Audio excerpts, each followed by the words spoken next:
Yeah, I think it's gonna do. So yeah, it's not. Hopefully.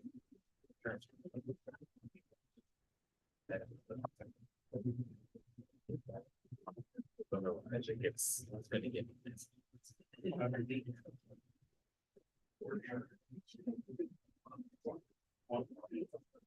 Yes.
We need to.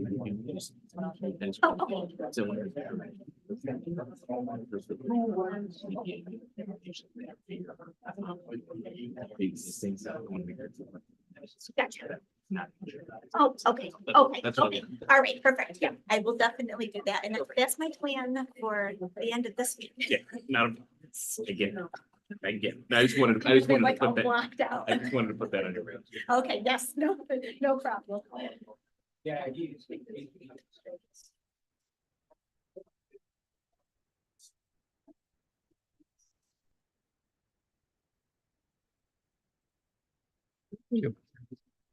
us a minute. Minutes. They were in the package. But I don't know what's happening here. This is December. Okay.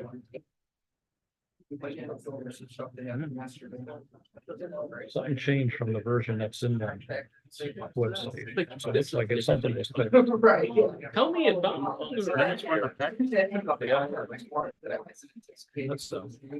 That's one of them. I thought these were all resolutions. Well, It is. Well, the minute that it's not snowing inside, like, all right. It's got present and all that stuff. Oh, okay. I didn't catch, I just was reading resolutions. I didn't catch that. Thank you. Are we ready? I can go live, right? Working? It is working. Yep, and I've got YouTube going. So. All right, welcome everyone to the Town of Rush Planning Board meeting of February 27th, 2024. We have a very full agenda this evening, so we'll get right to it, but first announcements and approval of some minutes. First of all, welcome to our new planning board, actually building clerk, who was Marjorie Henderson. Sitting over here doing the job. You've been here, what, just a few weeks now, right? Yes, this is I'm in the start of my 4th week. Okay. Yes. So that's pretty good to be flying solo for a meeting already. And I want to point out, we have Dan Woolaver, the new town supervisor, as of the beginning of this year in the audience. That doesn't often happen, so welcome. I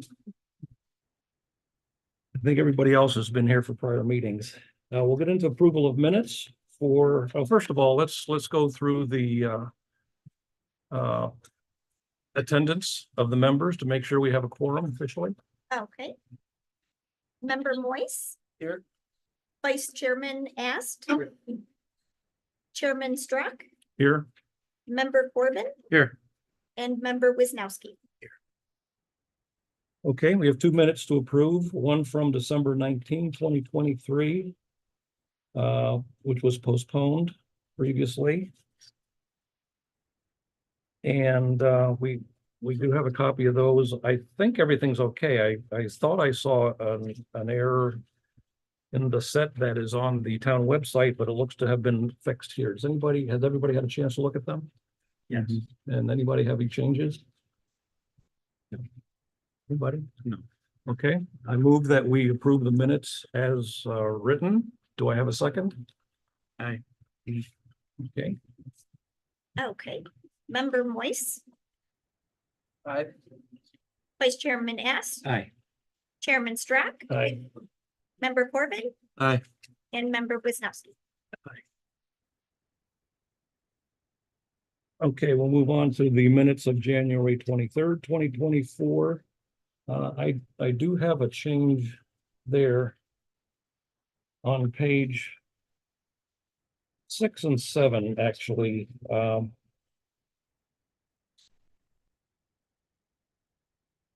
About 2/3 of the way down, there's discussion, new application 7283, 2024-01P.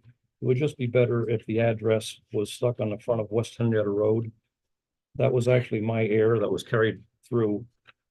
Not a big deal. So it's just a matter of slipping the 7283 over Yeah. beyond the 2024-01P. And the same sort of applies on the next page, on page 7 at the top. However, that discussion actually refers not to the new application of 2024-01P, but it refers to the tabled application 2023-04P at 7566 West Henrietta Road. So that needs to be changed. So it's for a site plan and special permit for landscaping business. And the rest is applicable, it's fine. So what happened is that discussion cap section got copied twice instead of the correct one.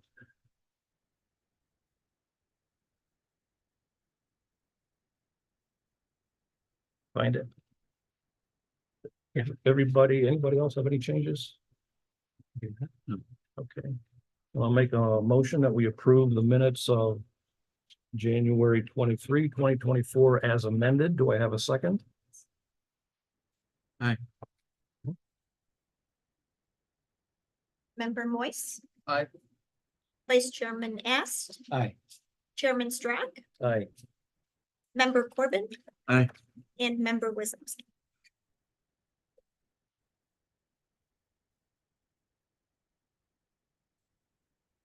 Okay, ready to go on to the first public hearing.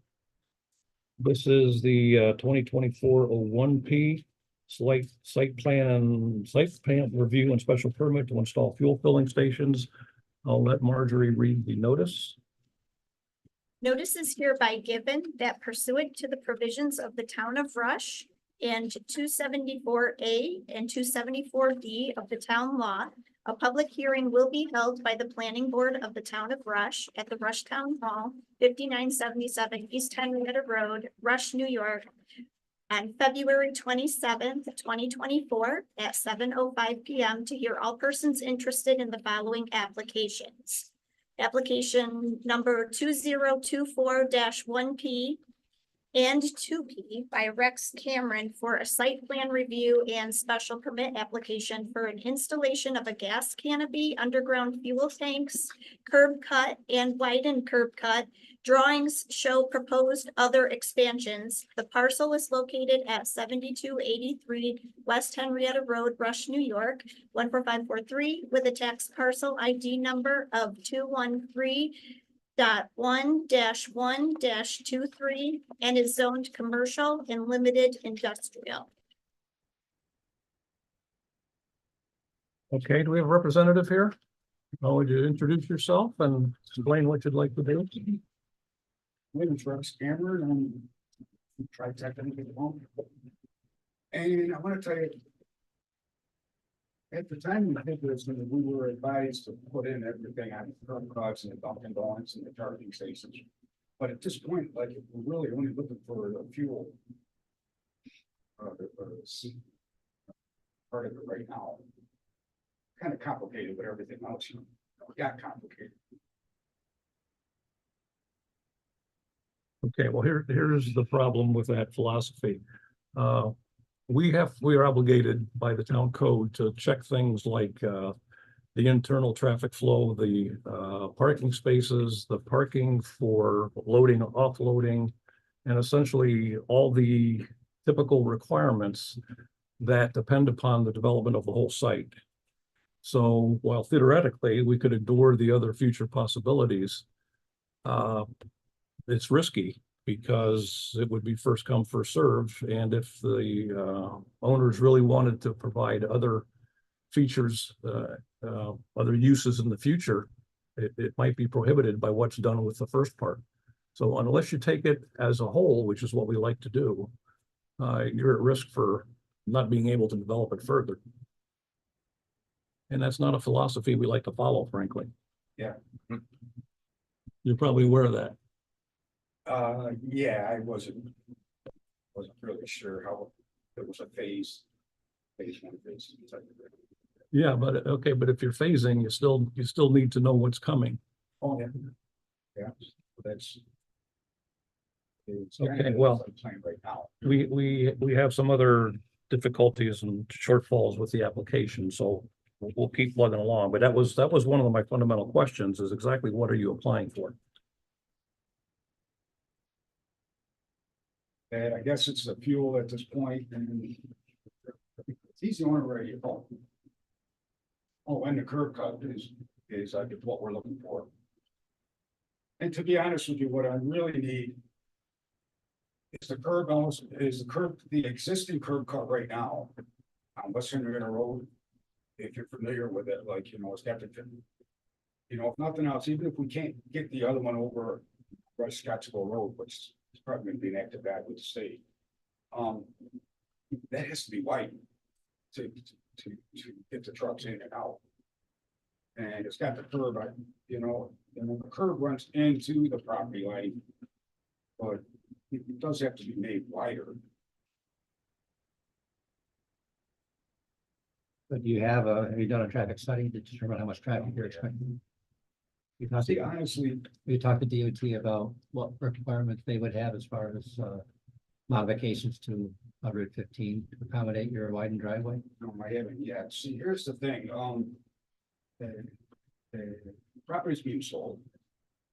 And that the buyers that are interested in buying it. They want to make sure they can do a fuel station. And if they can't, then it's a deal breaker. So the important part, which we need right now is the fuel end of it. And I know they also want all the canopy products and everything, but I just wasn't sure, like, if we could even do the gas station in the first place, which we have.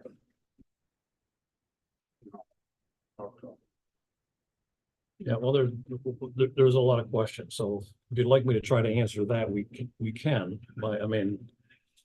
Any decision we come to, of course, has to be from the whole board, but fundamentally, fuel stations would be allowed in that area. It's commercial zone. We believe the diesel could be allowed directly, but for gasoline, it's specified that it has to be by special permit. You did apply for that, so I think you're aware of that. So fundamentally, it's allowed use in the district, which is commercial. However, we have to get into a lot of specifics around that lot and where you're proposing to put those facilities. And there's a number of questions there, like setbacks that are required in the town code. As I read the code, anything with a roof that's held up by walls or a column is considered a building. If not, anything that's in or on the ground is considered a structure. And both of those require to be beyond the minimum setback for the lot. Okay, that is a corner lot. It borders on 2 state roads. The requirement there is it has to be 140 feet from the center line. Your plans do not show a center line. They do not show the setbacks. And it also borders, at least on the south, arguably on the west, a residential district. And the requirement there is a commercial lot has to have 75 feet of setback for structures or buildings and 20 feet of screening from a residential property. So again, without trying to speak officially, without having plans that show this information, it appears to me that most of what you're showing does not meet the setback requirements. Who doesn't? Where are they? It's actually three sides. The off-ramp. Yeah, well, arguably the off-ramp is a state road as well. You gotta be 140 feet from that. That's actually DOT land that is zoned R30, strange as it seems. So arguably you'd have to be 75 feet from that. Now, those things could be remedied presumably with area variances, but it's nothing we can grant. That has to come through the zoning board. All right. I mean, we can, I have a number of other questions I think it would be Yeah, I'd like- appropriate to go through. Yeah, I want to get as much as. Okay.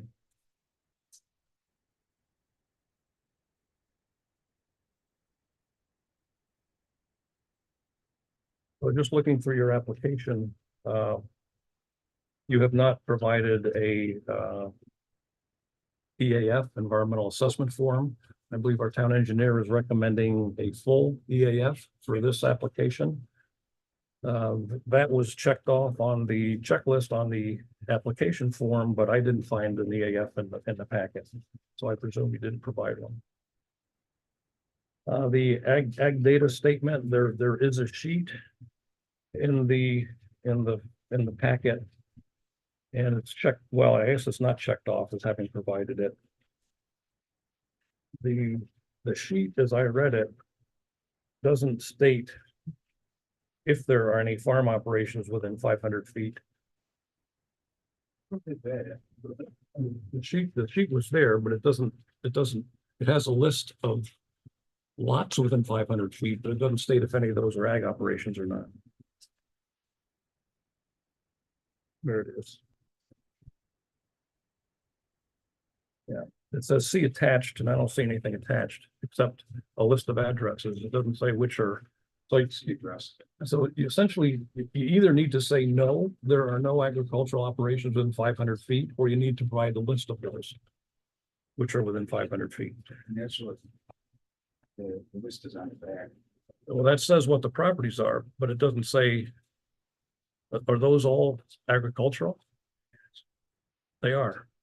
So, Well, here's the addresses within 500 feet. It doesn't say which are agricultural. It's just, I think it's a total list of addresses. Yeah, so I'm guessing you may have asked for the list of addresses and they gave you the list, but they don't make the decision of what's agricultural. I believe there's only one property that's probably. Probably across the road. That's probably- That's what I would guess.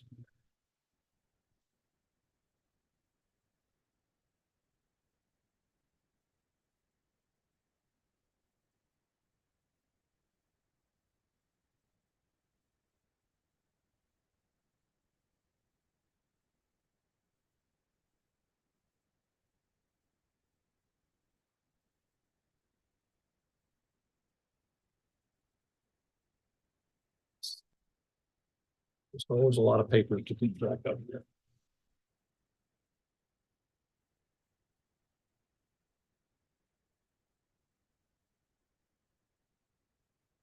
If anybody else has anything you want to chime in while I'm looking, go right ahead.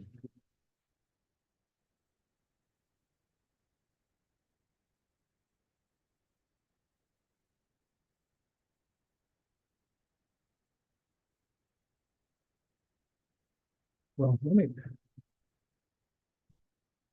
me go through some of the other documents that we do have.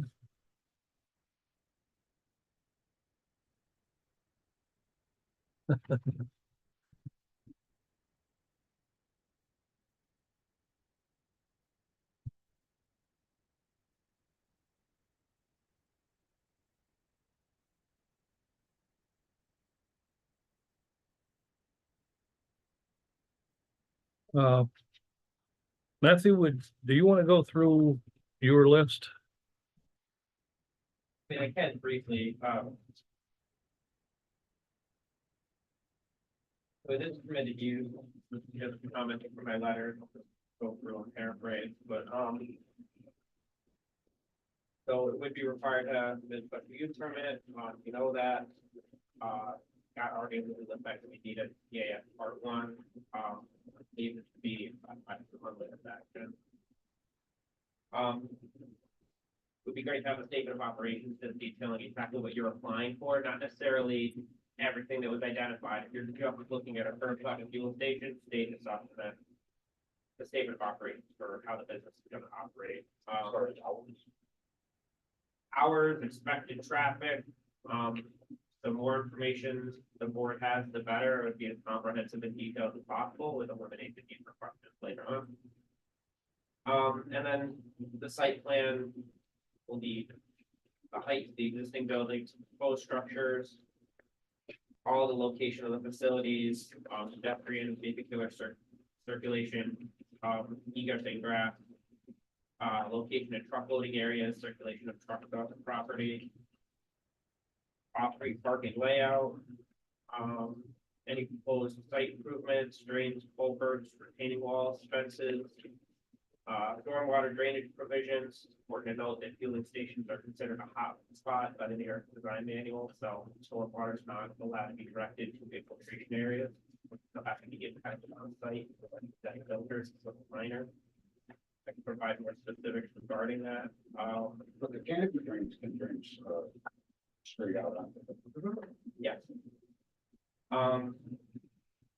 Location of signs, sizes, any design of the exterior lighting facilities, landscaping of the site, All the existing lighting. It's there. yeah, that'll just need to be shown and stated on site plan. And then any finished grading of the site, I mean, contour lines. Then, yeah, we'll need details, obviously, of the elevations for the diesel and gasoline filling canopies, building elevations. This is when I'm commenting here, this is when there was a drive through here, so. If there's gonna be an enclosed dumpster enclosure, all the utilities. I assume you're not moving forward at this time with the EV charging that was originally depicted. I guess not right on the charges. That'll be, need to be noted in those removed. Then all the road specifications, and of course, probably one of the most important items that got to do with the with both the widening of the curb cut and then, you know, the installation of new curb cut. If you want to go back. Yeah, I gotta get this probably not gonna work. The additional. Right. Light. But this board's hands are tied really, as far as that. Yeah, I wasn't. Went through this and I. Back and forth, I. Guess I did. Can you give me those setbacks again? Sure. In the code. Yeah, they're in the code, but, so you shouldn't trust anything I say. You should actually look at the code or have your engineer look at the code, but for a commercial zone, it's 140 feet from the center line of a state road, which certainly applies to 251 and 15. It's 75 feet from a residential, that's versus a lot line. So compared to the lot line on a residential lot next door, it's 75 feet, 20 feet of which has to be screening.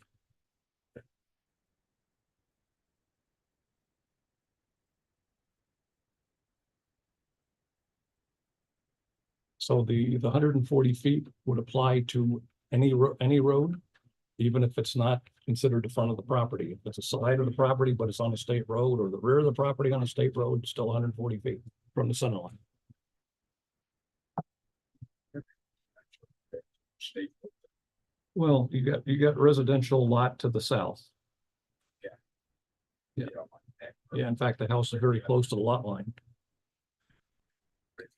Yeah, that's that doesn't matter where their house is, but the code is 75 feet for a side setback. Right. We'll keep going. You can sit down if you want, but we'll keep going on while we have the information. All right, so I'll read. Go ahead. On the code, you're talking about that, at the top of the canopy. Well, it's not the columns on it, the towns are different on these things, like, they either take the columns at the ground, that is being a measurement. Or the top of the canopy. Yeah, to be honest, I would have to check the code myself. But it's But, worded. the code refers to essentially a building includes a roof that is held up by columns or walls. So I presume it's to the roof. Okay. Okay, but you're welcome to stay, of course, and we'll keep talking, but you don't have to stand there. You can sit down if you prefer. Okay, you're here for the duration, huh? Okay, so this is from the Rush Conservation Board. And it says, the EAF was not submitted by the applicant in the packet, so we talked about that already. And again, we are looking for the full EAF for this. They need to see full site plans, including a Dunkin' Donuts and charging stations. They have concerns about the environmental effects of 24-hour operation. Maybe your special permit mentioned 24-hour operation. I assume that's for the fuel stations. For the fuel stations. So again, it comes down to specifying what your hours of operation will be. Light pollution, noise, odors, also concerned about toxicity of diesel. Again, it's still an allowed use in a commercial zone.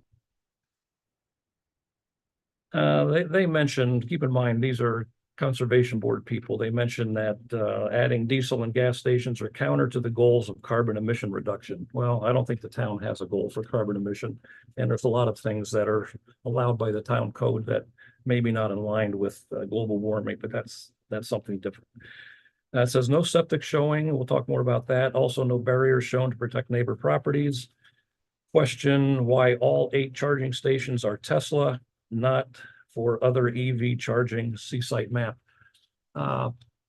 Again, this may be beyond the discussion here, but I believe Tesla's charging stations are almost becoming the de facto standard. I think a number of major manufacturers are like, I think Ford and Chevy, Ford and General Motors are actually allowing their new vehicles to use Tesla stations or setting them up to use Tesla stations and are making agreements with Tesla for that reason. So, But see, that's what this whole part was. Like, Yeah. they actually were gonna, I showed them on the drawings, okay, they were putting them in. That would have been a whole thing, they would have had to. Dealt with. Plus, I believe they even, paid for it. mhm. Offhand if it was level 2 or level 3. Sure. If it goes up. Level 3. Level 3. So it'd be a power requirement. Yeah. Yeah, no, which would need a transformer problem. Yeah. Okay. But, to be honest with you, that would have been something they would have still. That would I just showed them. Right, but then again, that has to be shown on site plan and spacing and all your other. Okay, so I'll go through. You guys have anything? I got a long list here. Applicant did not show property owner's signature or letter of agreement. So if you look at your application form where it talks about the signature of the owner, who after all, it's current owner. The property owner did sign. Yeah. It's the property owner. Okay, It's not on there. it's not signed on the form I have. It's blank here. This is what we have. That's all we have. So we either need that signed or we need a letter saying that you're agree to have the gentleman here speak for you essentially. Okay, so I think you've explained, you're not saying your role is leading the whole development project, just the fuel stations. So what is the status of Dunkin' Donuts and the EV charging station agreements? Do you have anything signed or anything in the works for those?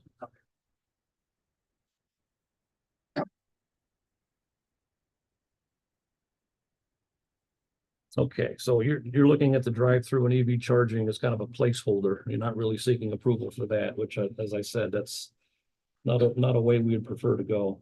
Because the driveways, the parking, the traffic volumes, the curb cuts, they're all interrelated. We can approve one or the other, but then you're likely to do something that's not gonna be possible for the other ones. Okay, again, no, And I would just say, kind of tied our hands by adding all that other information on the plan. So we, as the planning board, as well as New York State DOT, are gonna need to look for full development. So that it put in. So you can phase the development, but you have to account for full development. So it would be shown there. well, we could have acted on it and the DOT could have acted on it. May not be good for you for whoever ends up owning the property in the long run. That's how we're approaching this. Just so you know. Okay, special permit application form shows R20. The lot is actually commercial and abuts R30. Obviously, we know that, but that should be corrected. And I will admit that our special permit form needs some fixes. There's an error on it, but that shouldn't have caused that problem. The plan does not show required minimum setbacks, which is stated as one of our list of requirements for site plans. And I've already talked about what those are. I'm sure we in the DOT would want to see things like site distances for the new and widened driveway, if it comes to that. And I presume, does that only go to the intersection? How does that work? It's for site distances. Well, obviously the site distance, you've got two controlling intersections. One is unsignalized for the ramp. The other is signalized with Route 15 and 251. So, whatever those, site distances, then how far, obviously you can't see very far down 251. But you have a traffic control, so that has to be just addressed. Engineers have to say, this is the site distance on 15 looking south or to the intersection. So that's, but usually you would see curved lines, center line of all the highways and roads adjacent to the site, so that you can then establish that setback. The town code has a section 12059. And it's called clear site triangle. And it has to do with what, if you draw a line along the right of way from the intersection. For state roads, it's back 75 feet in both directions, and draw a triangle across that. The town code says that should remain clear of obstructions for site distances. I believe it's possible, again, without knowing where the right of way is, but it's possible the gasoline filling station is in that clear site triangle. But that would all have to be determined. And again, maybe it's not so important on an intersection with a traffic light, but it would have to be considered. It'd have to be shown on the drawing. And if necessary, you'd need a variance for that too, I presume. Do you have a feel for your diesel station? Are you planning on being able to fill semi trucks, tractor trailer trucks there? So tractor trailer trucks would have to maneuver all the way around that lot, right? Coming in and coming out.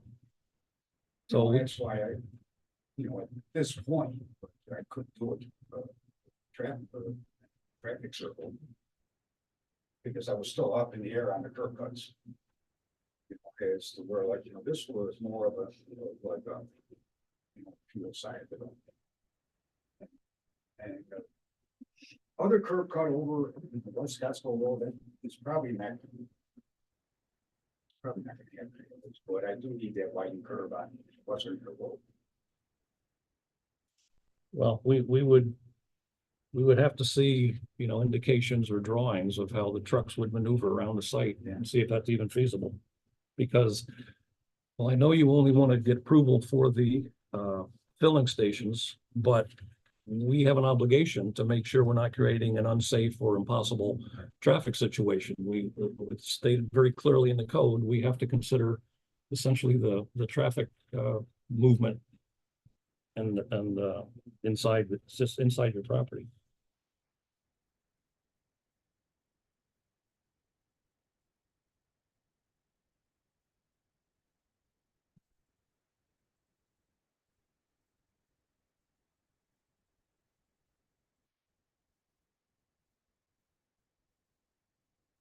Typically, there are templates that are used to, for property Yes. movements. You have a unique situation southbound 15 where there's the additional, the right lane, which then just south of the site merges into one lane. And it is an interesting traffic conundrum. If you've ever gone through there with people speeding down on the right side with an advantage as others. So if you add this becomes, would it become a de facto right turn lane to get trucks coming in, or depending where they're coming from. So those are considerations that are addressed in the traffic study. That's not a rush, Casper. No, that's on 15 coming south. There's 2 lanes at coming southbound on 15. Yeah. And then they're gonna continue by your property, by this property, and then merge into 1 lane just south. You don't show any, really, you don't show the state roads on your map. Well, no, it isn't, I was thinking, this was more about. You know, if it's. There's it's a real estate sale, Mhm. and like, I got no doubt, and I've had this conversation, it's long ago. But like, I guess all we were interested in now was like, we could do it or not do it. Feasibility. Yeah, and to be honest with you, if you can't do it. It's not gonna buy it, like, that's where we're at, like, and that was more of what this was about here. Well, the fact is, I don't think we can give you a firm answer unless we have the whole plan. That's the problem. Yeah, I see that now. Yeah.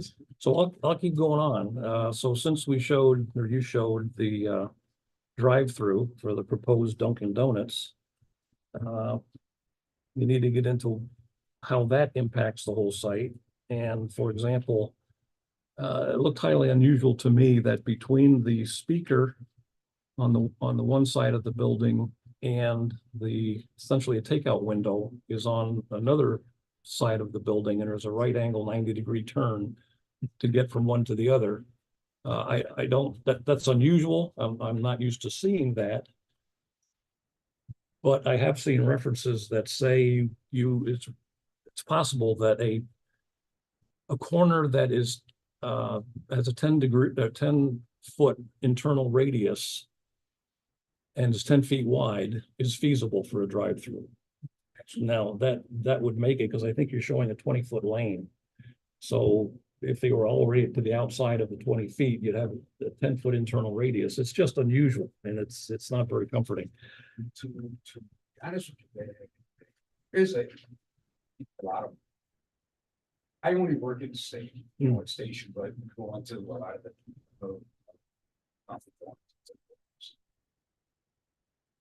Banks. They bend around the building. Well, I've seen them bend around the building, but usually they're out a ways from the building. And, they're well curbed and they're directing people through. So again, I can't say that's impossible. I just felt it was unusual.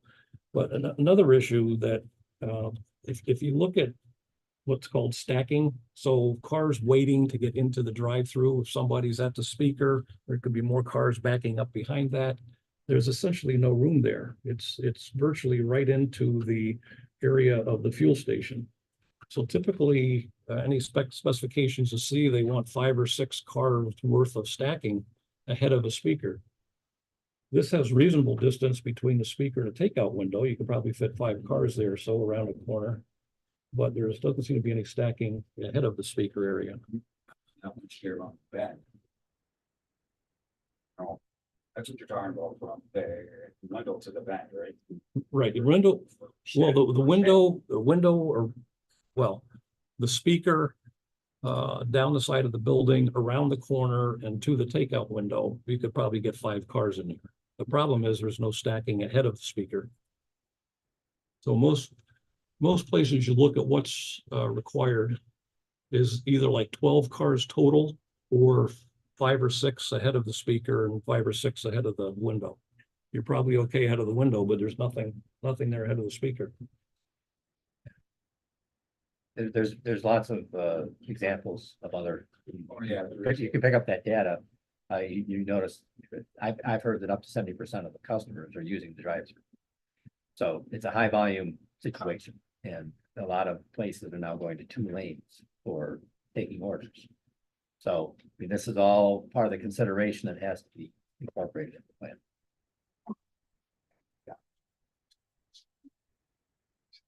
Okay, so where are you with the road cut applications and approvals from the state DOT? Have you had those discussions? No.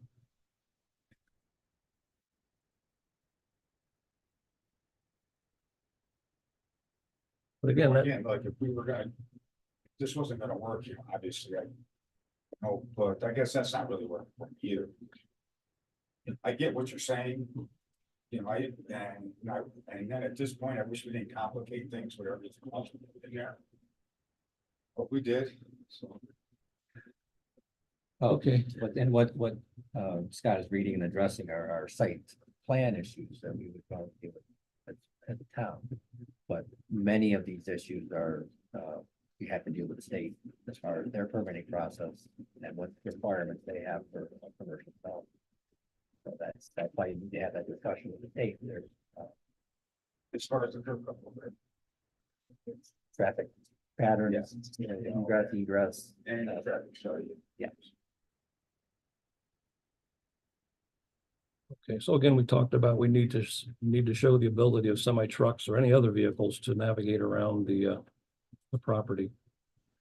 Essentially maneuvering. Off-street loading and unloading space. The requirement for the code is you need to have spaces to load and unload trucks. That would apply to the filling the underground tanks. Essentially, you need a space to park a tanker truck while you're filling. And that can't use up spaces that are needed for other parking. So you're pretty limited.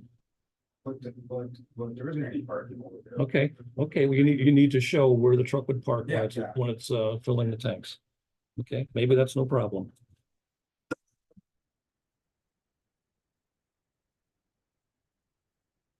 Yeah, off-street parking, so like any town, we require off-street parking that fits the needs of the business. We're proposing 3 businesses there. One is fuel filling stations. That's 1 or 2 uses. You've got I presume a convenience store, which makes up part of the building other than the Dunkin' Donuts. So that's a retail indoor retail business. And then you've got a restaurant, the Dunkin' Donuts. So all of those things have parking requirements, and it would have to be summarized in the table, what the code says you need, what spaces are available, so we can take a look at that.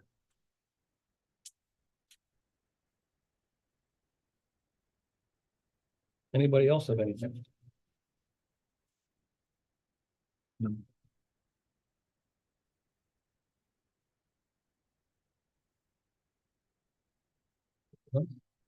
All right, anybody from the audience have any comments or questions? Identify yourself and state your piece.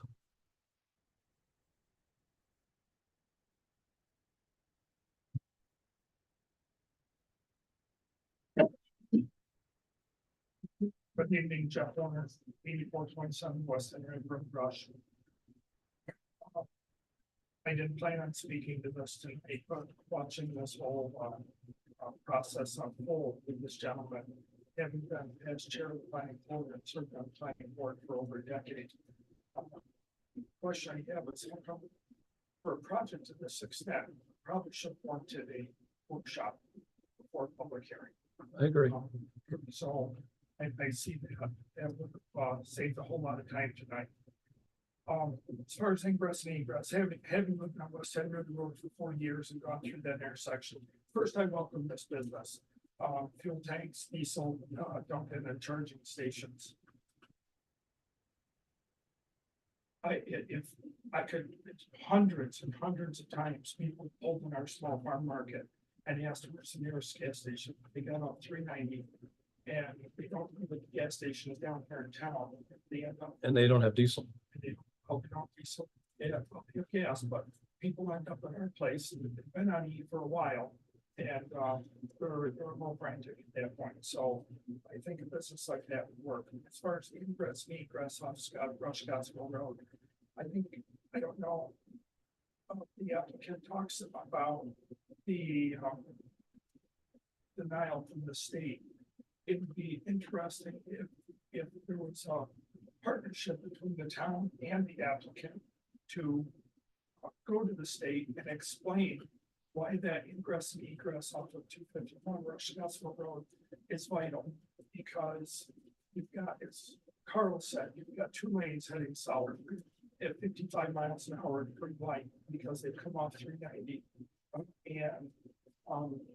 And Chase here, he's already made a wide turn into his property a little further south and had a pretty severe accident with a trailer truck, because you're gonna have to make a wide turn. So having an additional exit into that property, would be absolutely necessary. I So, also, could you explain that? I'm not understanding that off the ramp or?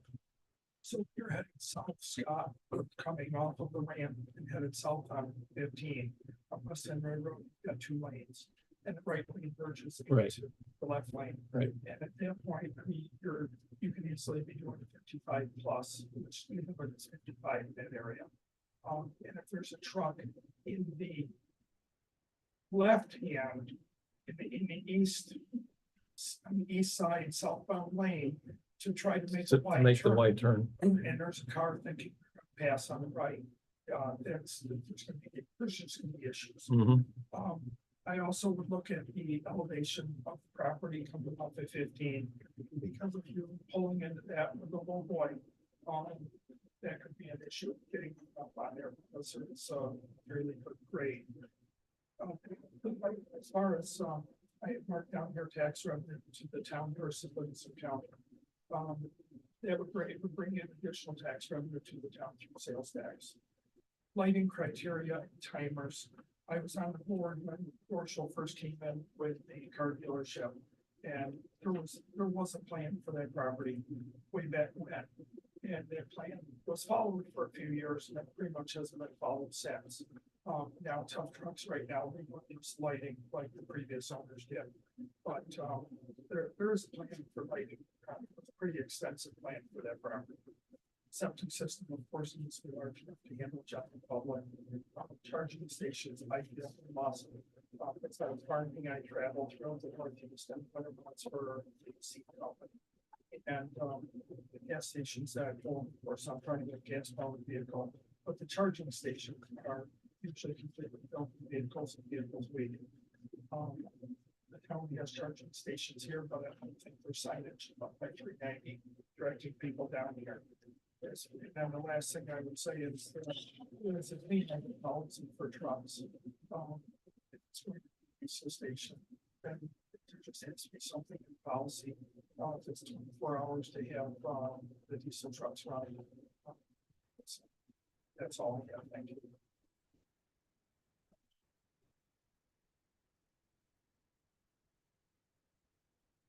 Yeah, I don't think any of us are saying it's not conceptually and none of us are saying it's conceptually not a good idea to place fuel filling stations or the other facilities there. But it's not a matter of what we want to do. It's a matter of what does the town code allow you to do.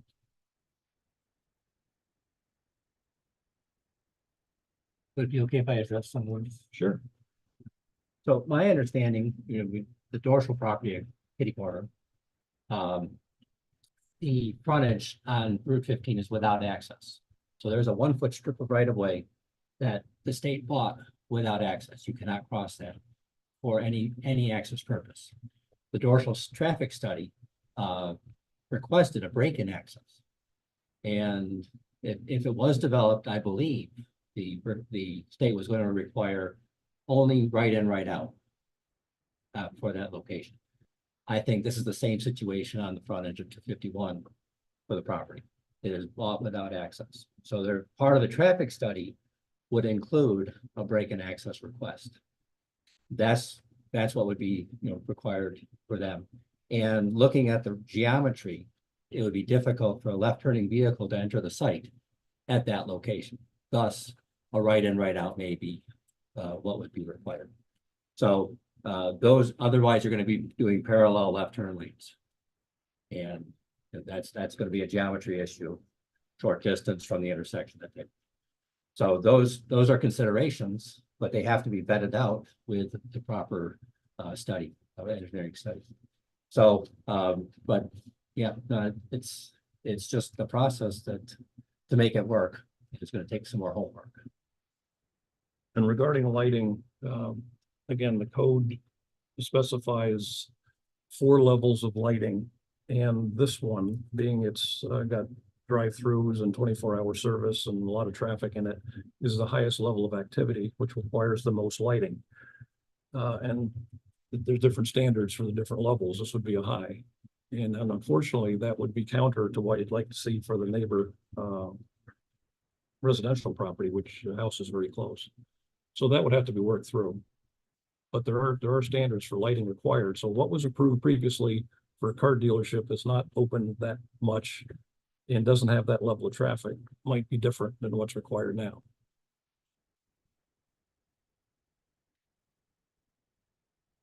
Cover 24-hour operation. Not sure. Okay, would you state your name, please? Avra Pectus. Did you get that? EMRAHPEKTAS.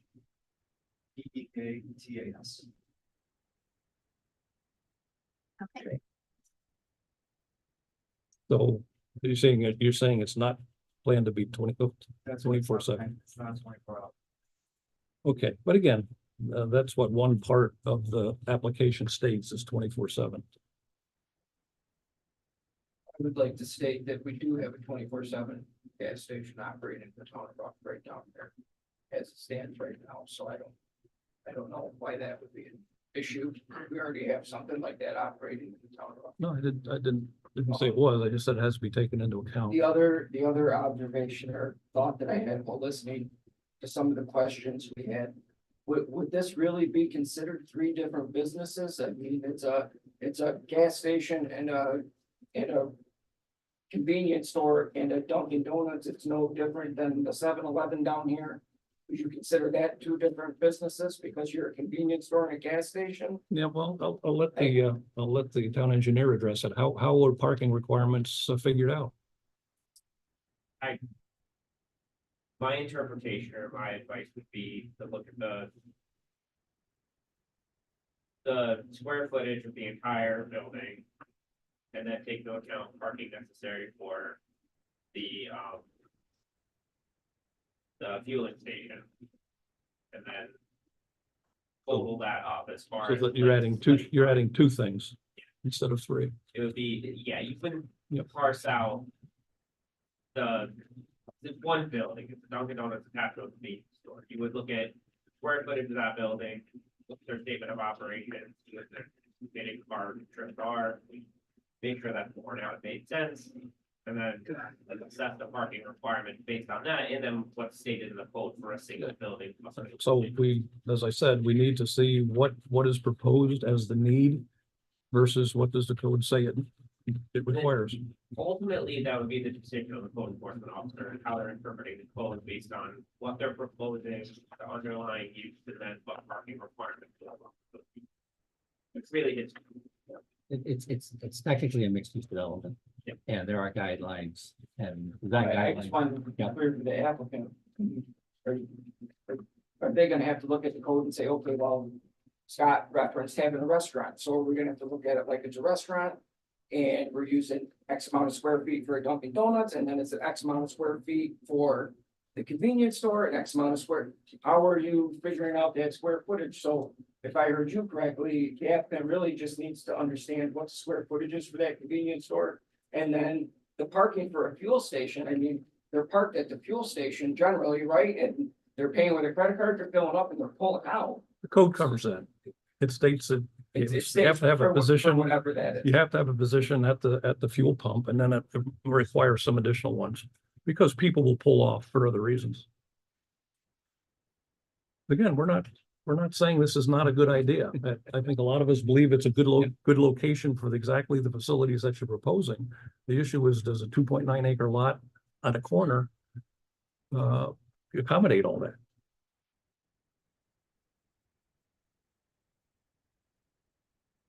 How big, the lot is and the square feet zone, not going to 9 acres. And they have your delivery there. I'm sorry, I can't hear you. Square feet, whatever. He It's asked, not 2.9 acres. he asked what the size, if Oh, anyone knew what the yeah, size. it's 2. I believe it's 2.9 acres. No, No, up here it is.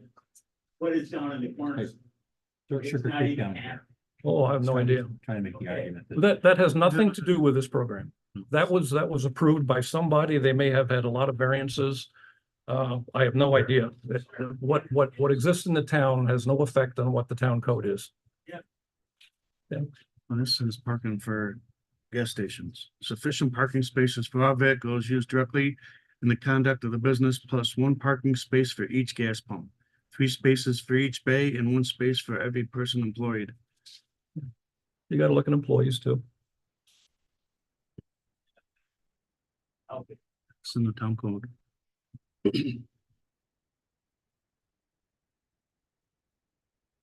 Anybody else have any comments? Did you get the last gentleman's name? Well, I did not. What was your name? What's it? Your Scott name. Farrington. What is it? Scott Farrington. Scott I Barry. live at 7331 Western Road, like 3 doors down from where this thing's gonna be, and I approve. So,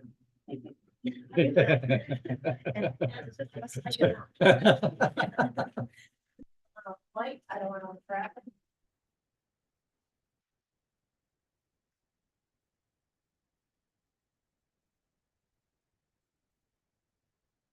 Okay, any other comments? Anybody on Zoom have any comments? Do we have people on Zoom? No. Nobody. Well, got a good, big audience, but nobody on Zoom. Yeah. All right, since we did open the public hearing, and I agree, this probably could have been handled better differently with we have a process called an informal review, where we just get together and talk about what the code says, what we feel might be possible, what obstacles you might face. But I will say that having even the site plan that you provided, I felt was a major benefit for having this discussion. So nothing else, it was good to get us talking together.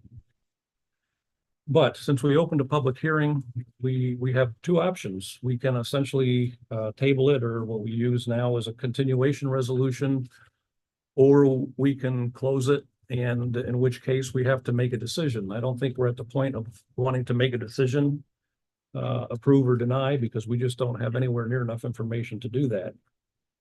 So have you folks had a chance, members had a chance to read the continuation resolution? Yes. And are we good to go? I did add a comment around Monroe County, the Department of Public Health to take a look at what the new waste volumes would be with increased restroom and food preparation. We will go for a full EAF.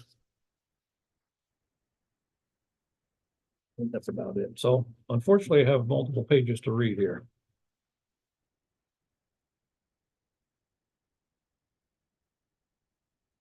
Continuation resolution, whereas the planning board of the town of Rush has examined application 2024-01P submitted by Rex Cameron, the applicant of Tritech Construction, 440 Bartel Lane, Webster, New York, 14580, requesting site plan and special permit approval to install diesel and gasoline filling station facilities with associated appurtenances located at 7283 West Henrietta Road, Rush, New York, 14543. Tax map number 213.01-001-023 of the project. And whereas the planning board has examined the application, maps, and other materials filed with the application, and all having reviewed all current site plans, building plans, environmental plans and reports, comments and reports from town professional staff, the public, and other interested and involved agencies associated with the application, and Whereas a public hearing on the application was held on February 27, 2024, and notice was posted as required by law. And whereas all persons at the hearing desiring to speak on the matter were heard, all correspondence on the matter was read, and all comments and statements that were received during the public hearing and or at other duly held meetings of the planning board were considered by the planning board.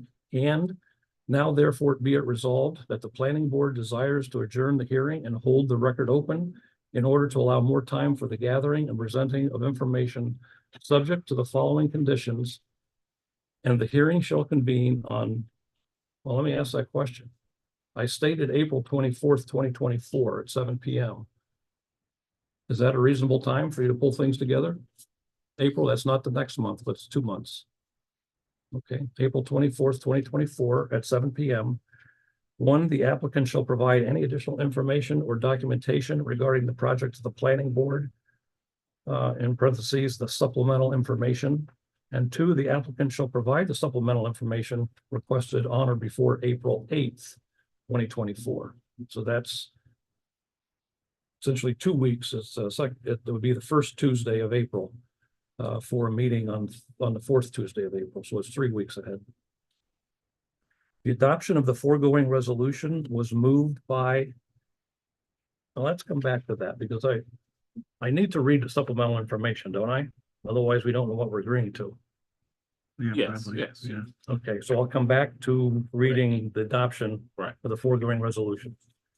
Supplemental information for application 2024-01P site plan review and special permit to install fuel filling stations, Tritech Construction at 7283 West Henrietta Road. The planning board has determined that required information for assessing these applications includes, but is not limited to, the following information.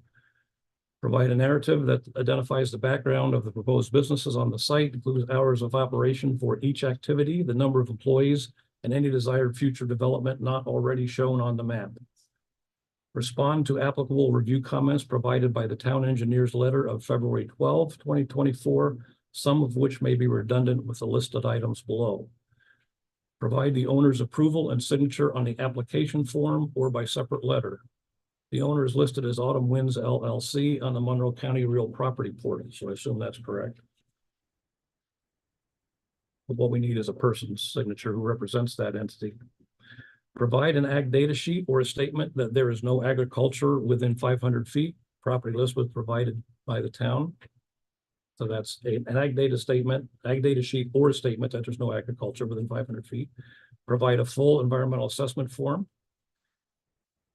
Show that the site plan and all minimum setbacks show this on the site plan, all minimum setbacks along each property boundary. Minimum setbacks include 140 feet from the center line of state roads, which apply regardless of whether the highway is at the front, side, or rear of the structure as stated in 120-18B, and 75 feet to lot lines abutting any residential districts, including 20 feet of screen buffer zone as stated in section 120-12E.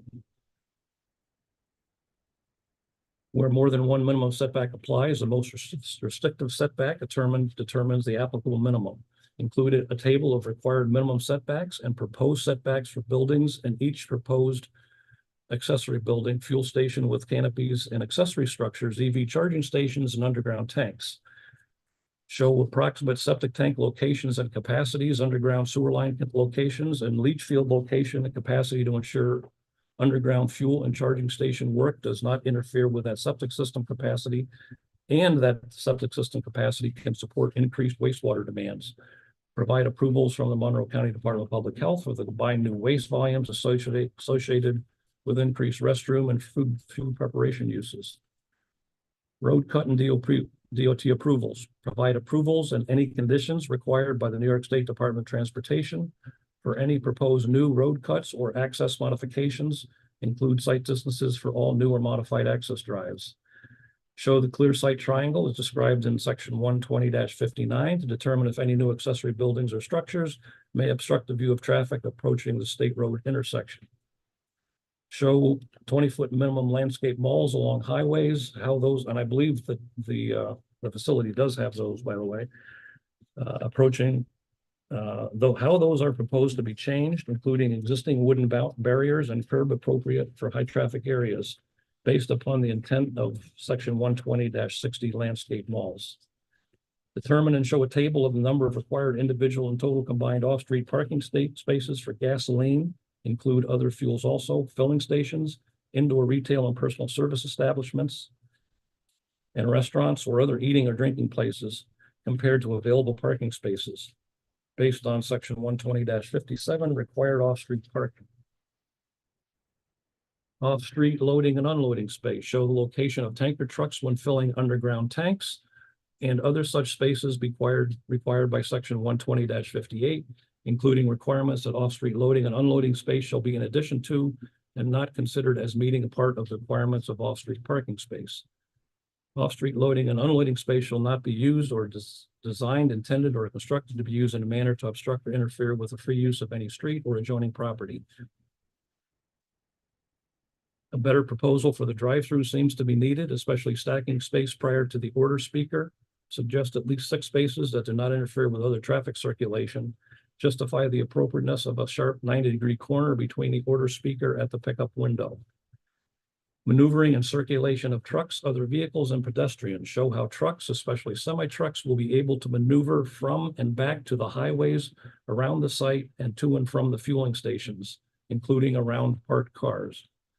Provide an outdoor lighting plan consistent with the town Article 4 outdoor lighting for a high-activity facility, as shown in section 120-47, table 1, level of activities for events, parking facilities, and driveway accesses, but with accommodation of the nearby residents.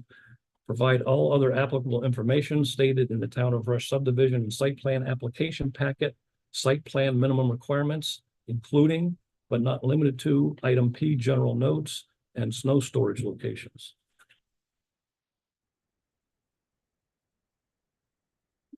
The adoption of the foregoing resolution was moved by me, Scott Strock. Got a question. Just a minute. Seconded by, do I have a second? I'll second. And duly put to vote, which resulted as follows. We do the roll. Member Moise, Just say aye I don't hear the resolution. or nay, whatever you want. Vice Chairman Ast, Aye. Chairman Strack, Aye. Member Corbin. Aye. And Member Wisnowski. Okay. Now you have a question? If you wouldn't, if for any, this goes for everybody, if you're gonna make a comment, if you wouldn't mind going to the microphone, if for no other reason to help the clerk, but also because it's recorded presentation, we need to make people on the mic to make sure they're preserved. Thank you, Kevin. Well, you said April, I think I gotta move that back. See, I got a traffic study and stuff, and I've been down there holding that takes. Okay, So I moved back another month. another month? Yeah. How do we handle the change in the resolution? Do we have to make another resolution to change? No, the you can resolution? simply make that note Okay. that change. So I don't have a calendar here, but it would be sometime hang in on one May, second. whatever the fourth Tuesday is in May, and then first Tuesday and the fourth Tuesday. The 4th Tuesday in May is the 27th. I'm sorry, the 28th. 28th. And the first Tuesday is the 7th. Okay, And then I gotta ask. This is only for information. I was to resubmit all this. Just for the fuel end of it, like, and not for the Dunkin' Donuts, would that be a whole nother application? That would end this, or? our town engineer is an attorney. Town engineer is nodding that, yeah, this would have to be withdrawn and you'd have to submit a new one. Seems like- If you want this board to purely look at one aspect of the project, then this application would need to be withdrawn. And a new application should be completed for just what you're looking for. Yeah, it was just information, so I could actually do that though, but. Sure. How do I do that?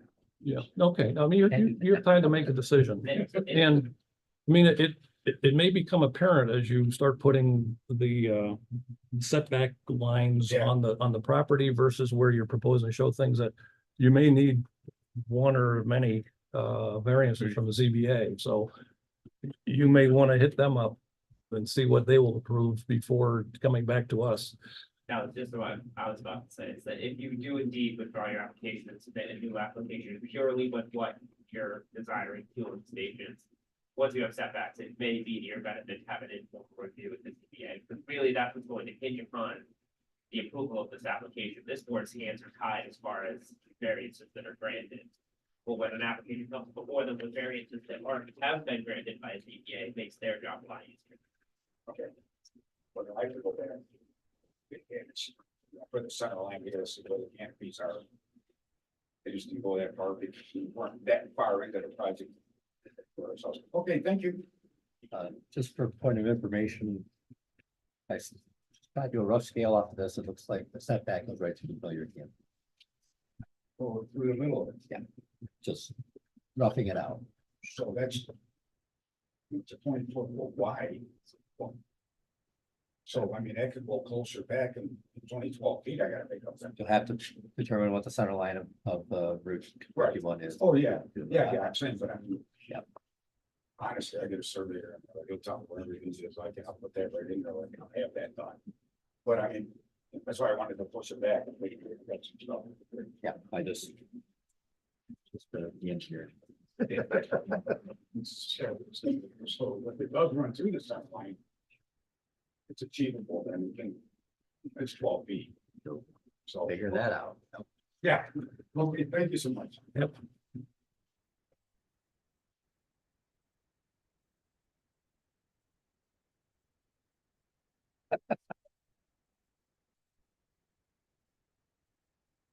You're all that stuff.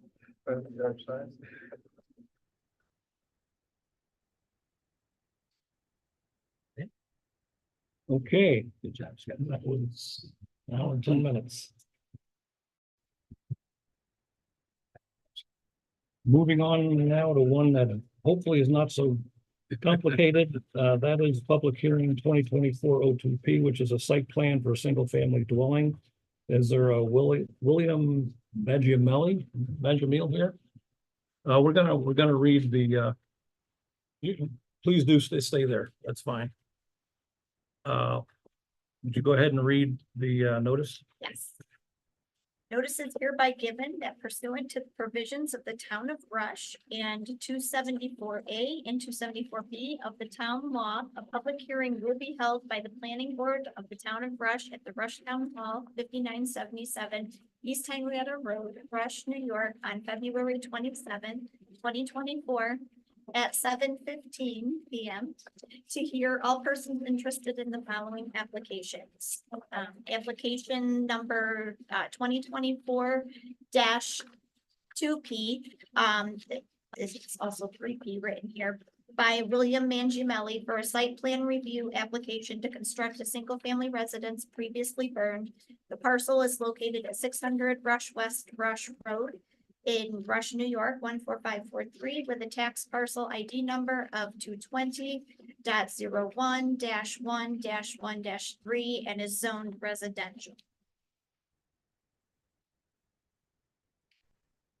Floor is yours. Doriana, I represent the applicant, Vanguard Engineering. You see before you the site plan for the single family home that's to replace the structure that was demolished. You can also see on the site plan that there is an existing barn that was there prior to this site plan application.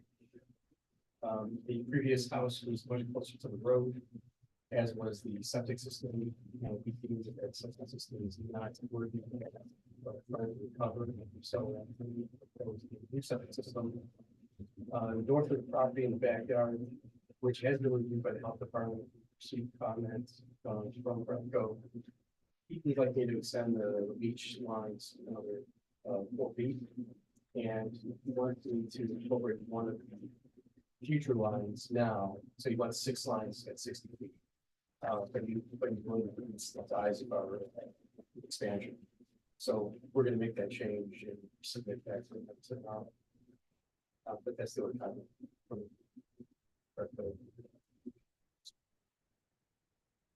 that will impact the sand bed dimensions. It's going to become 70 by 70.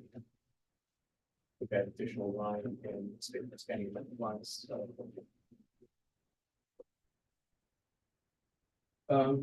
Access remains the same. Water Authority has already reviewed the drawings and have committed to replacing the water service to the right of way line. And then we'll extend that water service to the house. Already discussed the septic. We received the area variance for front setback for the house. The house is as far back as we can fit it and still get within the septic system. And it also ties in with the adjacent property as well. As far as front setback. That's really all I have for the picture. We're going to take comments.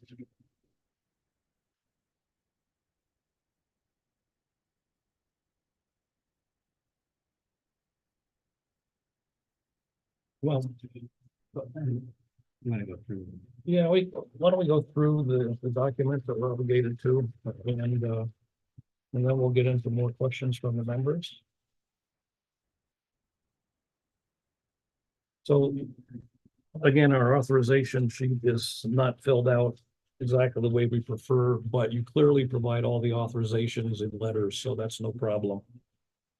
In terms of you represent, well, you're William, right? No, I'm already at Vanguard. Okay, you're Vanguard, okay. Sorry. So you represent William and William represents the owner. We have all that documented, so that's not a problem. Yep. You did provide an ag data sheet. You did provide a short environmental assessment form. There are a few comments on that which are not at all unusual. It says in 12A, is the project site or any portion of it located in or adjacent to an area designated as sensitive for archaeological sites on the New York State Historic Preservation Office, SHPO Archaeological Site Inventory? And that is checked yes. That's what the mapper filled out, no doubt. So we will need the letter of no impact from We've obtained that. yeah, well, they call it what? The Office of Parks and Rec and Historical Preservation. Yeah, It's that same thing. I'm an old school engineer. We still call shit. Yeah, okay. Well, I'm more used to that too, but I'm trying to get current.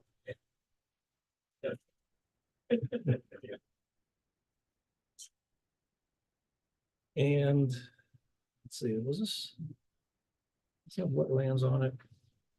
Well, you talk about proposed action creating stormwater discharge from either point or non-point sources. So, and stormwater discharges to adjacent property. You're talking about downspouts. Yes. And the downspouts go to splash blocks. Is that Yep, correct? they'll go to splash box. There's a swale that certainly navigates the leach field and goes to the north, which is where the natural grade is. So it sounds dangerous, but it's standard stuff. Yeah, I mean, it's one of those things where the answer is yes, but there's 1,400 square foot house is going to have it. And does this one have a wetland? I can't remember. No wetland? I don't think so. Yeah, there's a wetland that's nearby, but it does not approach it. Okay, okay. Very good.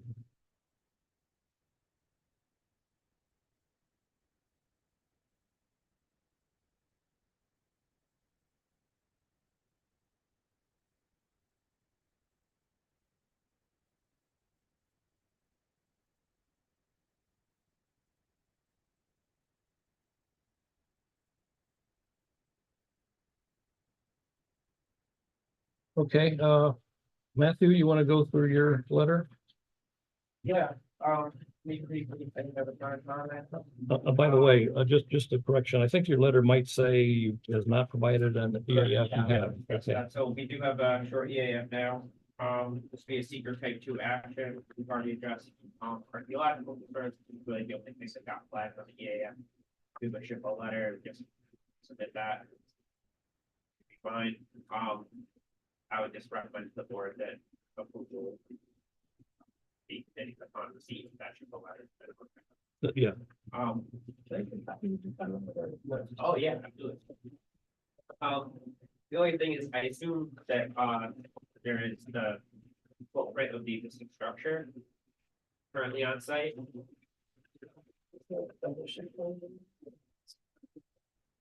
Maybe. No, yeah, we don't have. Yeah, so we don't have a demolition plan. That will obviously be the demo plan identifying the existing footprint and grading it. We have a demolition plan, but we don't have footprint of the building. Yeah, it was for the board's own purposes, it'd be nice if the site plan was updated to show that information. And then I think the electrical panel was identified, as existing. Yep. That's going to be routine. No, RG&E will. Well, sorry, yeah, that's right, it's, it'll be designated. Do you have an idea of where that's going to be attached to the structure as proposed? No, RG&E is not indicated where or how they're. And that's the utility. fault. National Grid. Is it National Grid Yes, themselves? that's right. You would. Same problems. Same. Same Same, issue. same comments, right? Who's had a comment relative to that?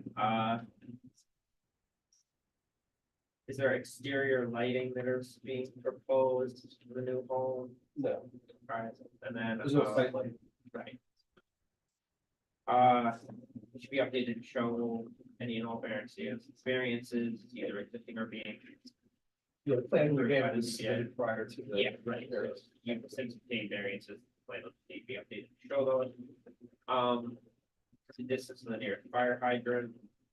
Be noted on the plan. It sounds like you've already been working with Monroe County Department of Health.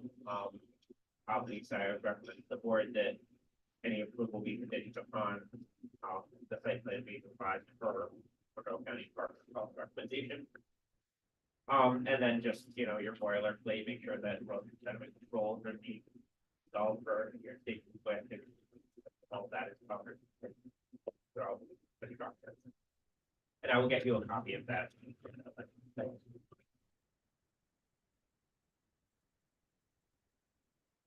Possible it was sent to.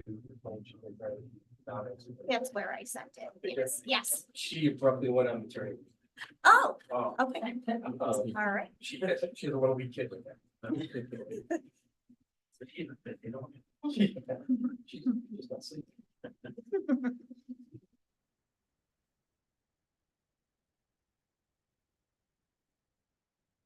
Okay, is that it, Matthew? All right, so we do have a copy of the variance obtained from the zoning board of appeals on February 15th for the front setback. We're talking more about the metal building in the back and the rear setback. We have a response from the Department of Planning and Development of Monroe County. And it's as typical of single family dwellings, it's very much boilerplate. It does mention you need approval by the Monroe County Department of Public Health as always. And there are no certain documents. Yeah, okay. Okay, so there's nothing really to mention there that's of any significance.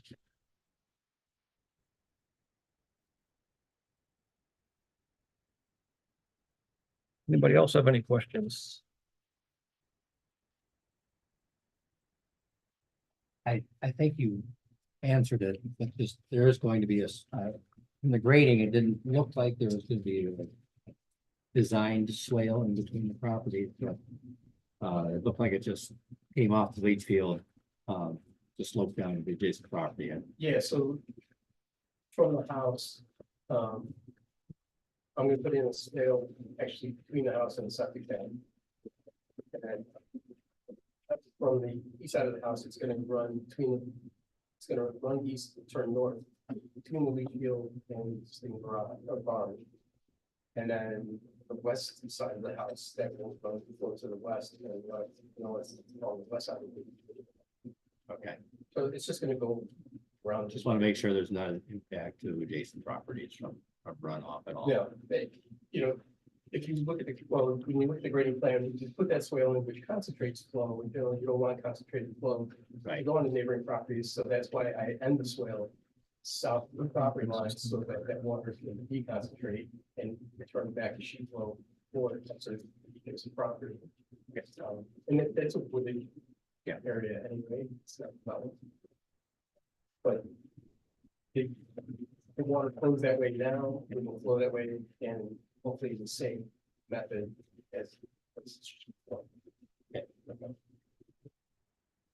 Uh,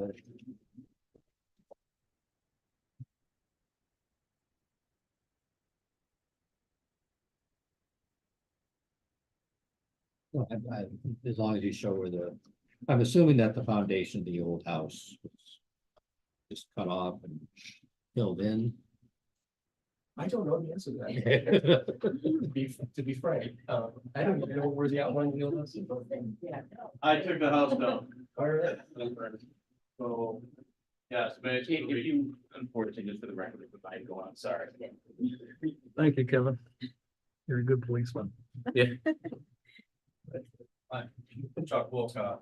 I removed the burnt house, all the, demolition materials were taken out of the foundation. It's pretty shallow foundation. Then pulled the top of the walls in and then covered it up. So a lot of rock still in there. So there's still foundation there. A hole in the basement floor, so water would run out and then create a pond. Any idea how much fill it's like 2 feet above the what was? Oh, it's probably not even that much above. Okay. I would guess, All right, but it's been a while. yeah, I probably have pictures of it. So But if the Okay. foundation is below grade, that would be why our surveyor. I could tell you about where it is. I- You're gonna run into it, they're gonna. Well, that's why we have the house in a different spot. Okay. So we So I think, from, just to have that location, and then you guys will have that information, just so, Well, you know, it's. how about the old septic tank? I assume there was an old septic tank, and what happened to it? That was left on site. Okay, so it's still empty? It's, Scott does, it still says they. okay, but that's not being reused, right? So it's just an empty container sitting there. It Yeah. should be remediated. Well, I would like to see it either removed or top cut off and filled in. Yeah. House. Yeah. So if you could show that on the plan. It's right by the electrical panel now, right behind. Yep. That's it. Woolman's Rally. It is right behind the current electrical panel, and the builder said to demolish, just collapse it in. Taking project. I will show that on the plans. Okay. We said they need a variance for the Well, building up. yeah. The existing building, do they need a variance? Well, that's, At the zoning board meeting, and I'll defer to the attorney, but the zoning board meeting, we were informed that the garage was considered a pre-existing non-conforming condition with a lot of incidents. And that'll appear in the minutes. so what makes it pre-existing? It existed before zoning? That's the determination that the ZBA had based on their review of the records, the town's records determine the age of the structure versus the age of the code.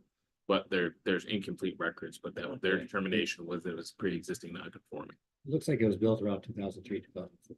Yeah, the real estate, the county real estate portal shows it was built in 2005. Well, it shows a 2-car garage was built in 2005. Can't say for sure it's that building. I'm just going on based on what the, Okay, we haven't seen any record of that from the zoning. right, the minutes aren't available, but it's anticipated that will be reflected within the minutes that will be provided to the planning board. I was told that during the records research for that building, it was that the building permit to allow it constructed was fine. That's all I. Okay, can you explain the 2 different lot lines on the back? What is that about? Yeah, so you go there because the boundary description for deed with Flagler 8822, which is for 616. Next door, shows the lot line to the north.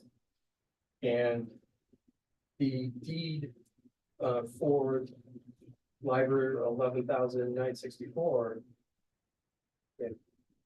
Was actually the description given for 600, so somewhere along the lines, a surveyor either for 616 or for 600 put the north lot line in the wrong spot We put the lot line in a more conservative location. We can answer that because we own the adjacent property. I'm Susan Warner and I own 592. Okay, I'm sorry. Gotta make it come up again. Susan Warner, 592 West Rush Road. All of those properties on that side to the west of 600 have those two lever lines.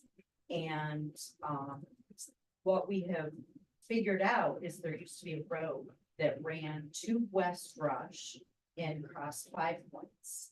And the lever lines were representative of that. When I bought my property, I was at the closing table and closing was halted because of those two lever lines until we figured out what was going on. So who owns those then? We do. Every property owner owns that. This- They've merged. They merged. Well, it's at 600, it would be the delineation of the road would have been the southernmost line. Yeah. So. Here's the rectangle. Yeah. That has the open, what's called the disputed, it's not disputed area because nobody's Right. claiming, the non-claimed area. Are you saying that they're supposed to split the difference? Well, that, I don't know about that property. I know how we handled it for my property Yeah, next okay. door. And it was merged in the survey merged it. Okay. So, go ahead. Jeff Warner, Too many voices. spouse of Susan. So that existing road, Scott, is on Sue's property. She owns all the way to the Peanut Trail, to the Peanut Trail. So, Okay. and Carl was our neighbor to the west for many years. Carl, we all owned that road because we owned the property to the north of that road as well. So that road became incorporated. To the north. Parcels. 600 West Rush Road, the parcel that these folks are building on, their parcel from what the neighbor to the east has figured is that their lot line is actually the southernmost line. And they feel they. Okay, well, it doesn't affect this situation because you're claiming the leased property. So Correct. we can't get into trouble. That's right, we took a Yeah. conservative position. Right, that's where they work from Okay. that southern lot line. To the south, and that's where they figured their septic system.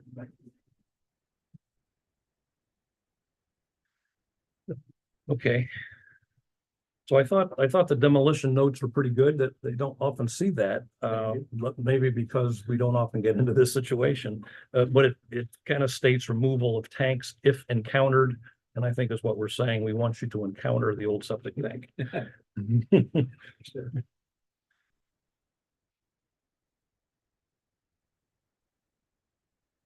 Okay, I'm good. Anybody else have anything? Anybody else in the audience?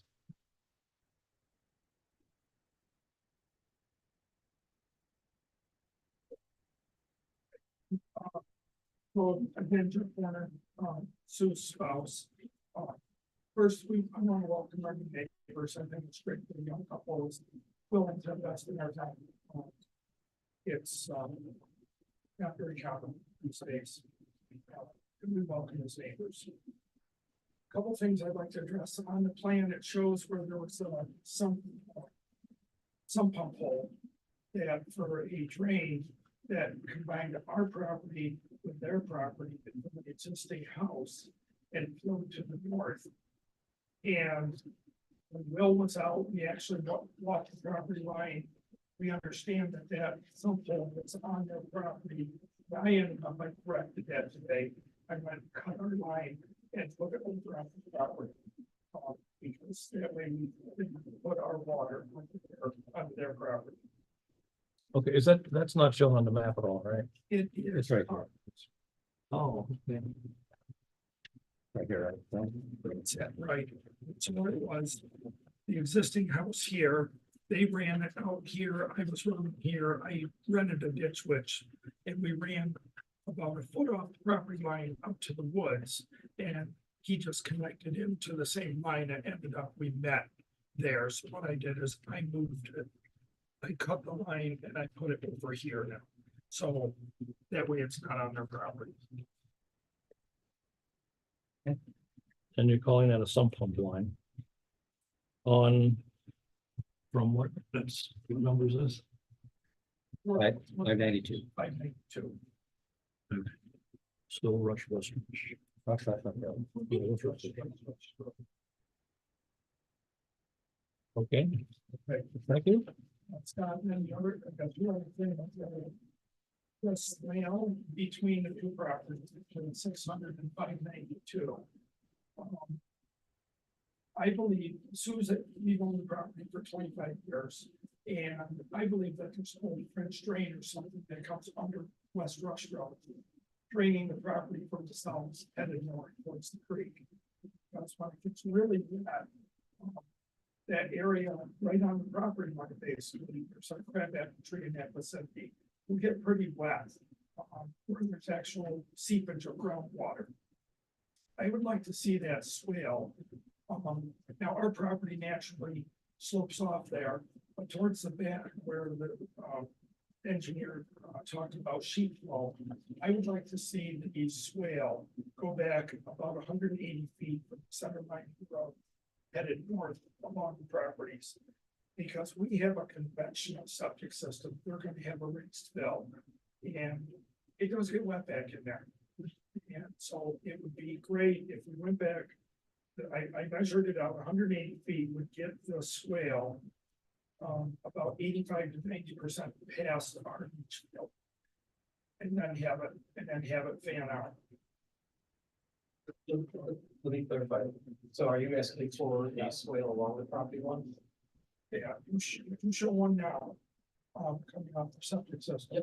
And I just want to make sure that it gets passed, if we're picking up water between the two properties, that we get it as far to the north as possible. I can extend that to the tree line. But, so if I extend that to the tree line, then it will be concentrated. We'll continue to swale rather than deconcentrate it. It'll be concentrated flow running to that tree line. And that's why I said if you're within 20 feet of the tree line, I think that's still running enough for it to fan out. Okay. Yeah, and that would get it far enough past our subject. I think that goes along with my concern. Also. Any questions on that? Any other item we have is we talked about. So good, just if I want to make that a condition, help me with the wording. Applicant shall, I'll extend the swale west of the leach field to roughly 20 feet south of the treatment. Allow the, inside the west property. And that will help the applicant as well to continue moving that water further north away from their property as well. we're gonna put a footage on that. Shall extend the swale on the west of the leach field on the west property line. It's within 20 feet of the north tree line. Let's lead you on a proposal, just 2 feet, 3 feet. Oh, I would go that foot. And he talked to what? Okay. That's for what's that? It'd be nice if it was all for both property. 1 foot deep swale convey a lot. I won't get into that detail. Yeah, then the other item I have is. Earl, You're doing good so far, Jeff. is that You're doing good. You're getting everything you want. who's the set where you sat, so I kind of know the routine here. Groundwater, Scott, of the sump pump. There's a tremendous amount of groundwater in that area, and all the houses have sump pumps, so. Yes, because this is new construction, they can do it right to begin with. Would it be possible to ask them some pump go out on the east side of the house? Along with any splash water drains like that on the east side. And they have a swale built in there now. Driveway and the barn, and that would help alleviate any extra water coming into our property. We can specify that the block in the basement will be the northeast corner and will discharge to the square that is between. It's not in the plan right now. It's not, let's put it in. That makes sense.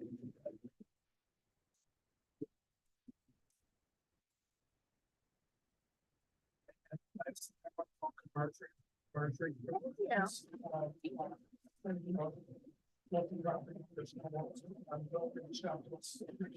Great. Because I should add some great services down below. Yes. You know, it's been up in the air for the last few years. Massive kind of state here, down below. Yes. And, they used to tell prior, they used to run around, tell all the neighbors on projects. Solar in our farm, there was a guy, that had all our neighbors, he got, tell everybody about it. So, it's just nice that, you know, it comes from the town. Yes. So, when people are planning board, consideration.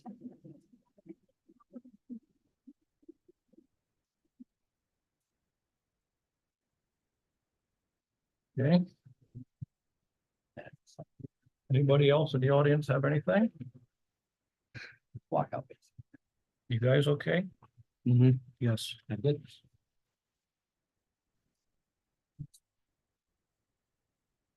It is a 4-bedroom. It's a 3-bedroom, but it's gonna have a garbage disposal, so for septic reasons, it's a 4-bedroom. Oh, you're sizing it for them. So that is true. Yeah, still garbage disposal counts as a bedroom. Yes, even though I tell everybody, don't use garbage disposal, but some people suppose to. Costs a lot more, costs a lot more in your septic system, you have a garbage. disposal. At this point, we have nothing else to address. We've covered everything that was submitted to us. So, ask anybody if they have any questions. So I will make a motion that we close the public hearing. Do I have a second? A second. Member Moise, Aye. Vice Chairman Est, Aye. Chairman Strack, Aye. Member Corbin, Aye. and Member Wisnowski.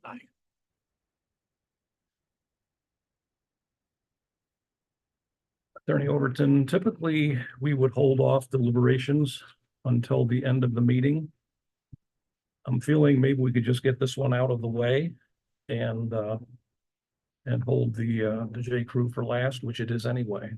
So no reason not to. Nobody disagrees and it's not a problem, we'll do that. So normally we wouldn't get to the deliberations and resolution until later on after all the public hearings.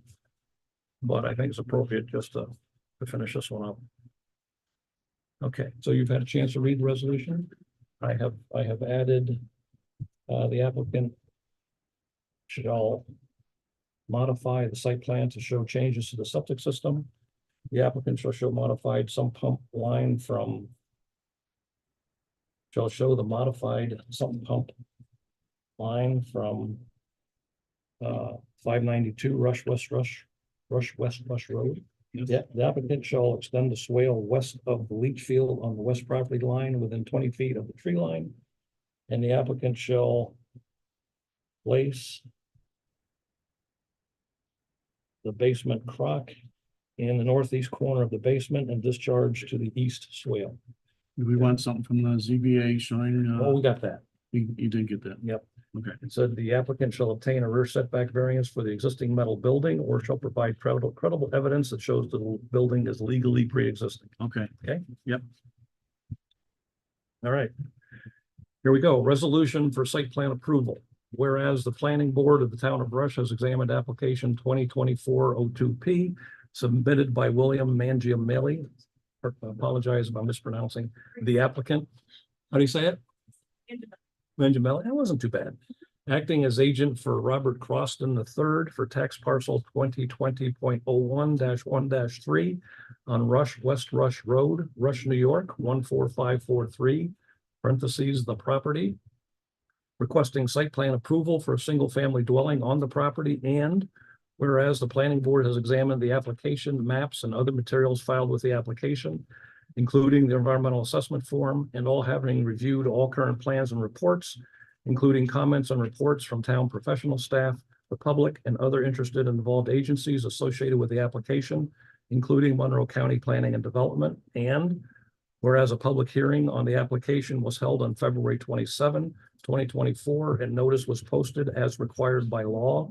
And whereas all persons at the hearing desiring to speak on the matter were heard, all correspondence on the matter was read, and all comments and statements that were received during the public hearing and or at other duly held meetings of the planning board were considered by the planning board. And whereas the proposed dwelling location is 86.75 feet from the center line of a county road, and the applicant has obtained an area variance from the required 100 feet minimum setback requirement. And whereas the existing metal building is 17 feet from the rear property line, as shown on LIBOR 11964 of deeds, page 150. And whereas the driveway flare at West Rush Road extends beyond the eastern lot line of the property, but only within the public right-of-way.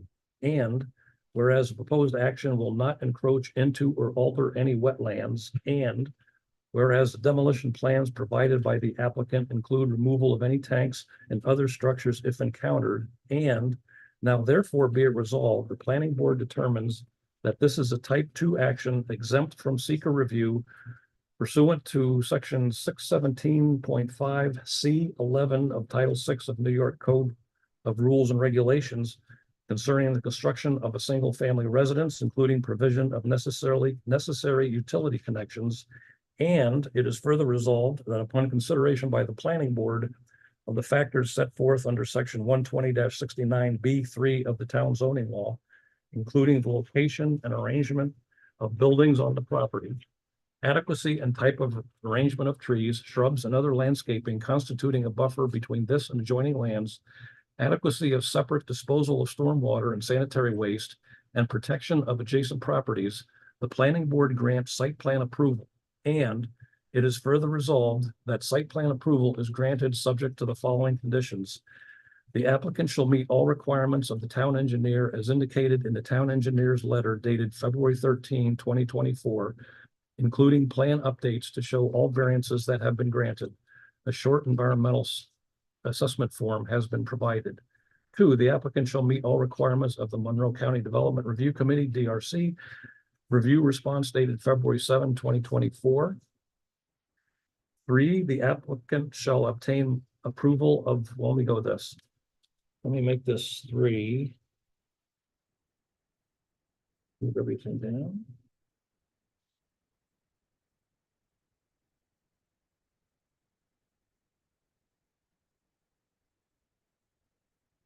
Three, the applicant shall modify site plan to show changes to the septic system.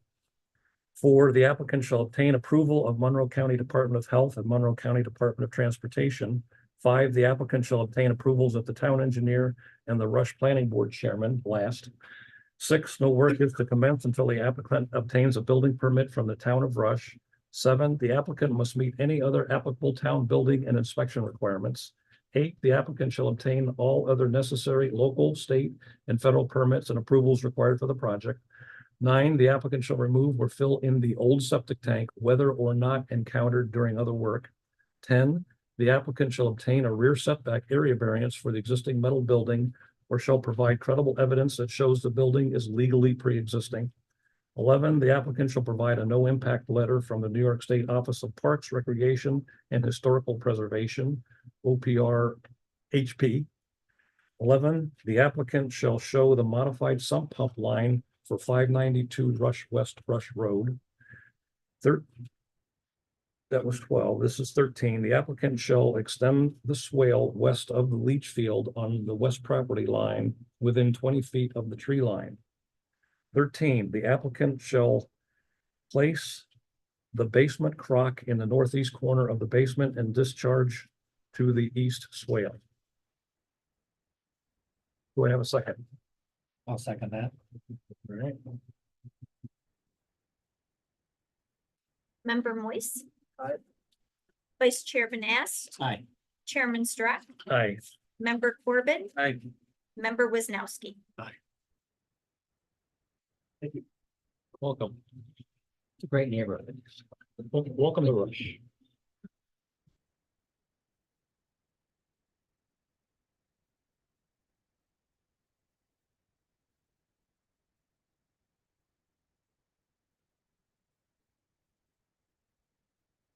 Citizens resolutions. You see them? You see them? They have to by law be sent to the applicant within 5 days or something. They should. Property. They should. Yeah. Yeah. You should. They absolutely. They will. No, it actually. They will ask the town engineer. And they follow up. And they follow up. Yeah.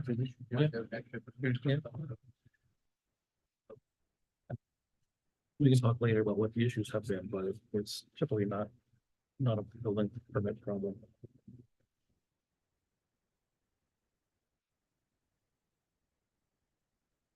Okay, the last major topic for the night is reopening the public hearing for site plan review and special permit for commercial business by JQ Crew Landscaping at 7566 West Henrietta Road. So I think we're in the mode of reading the notice.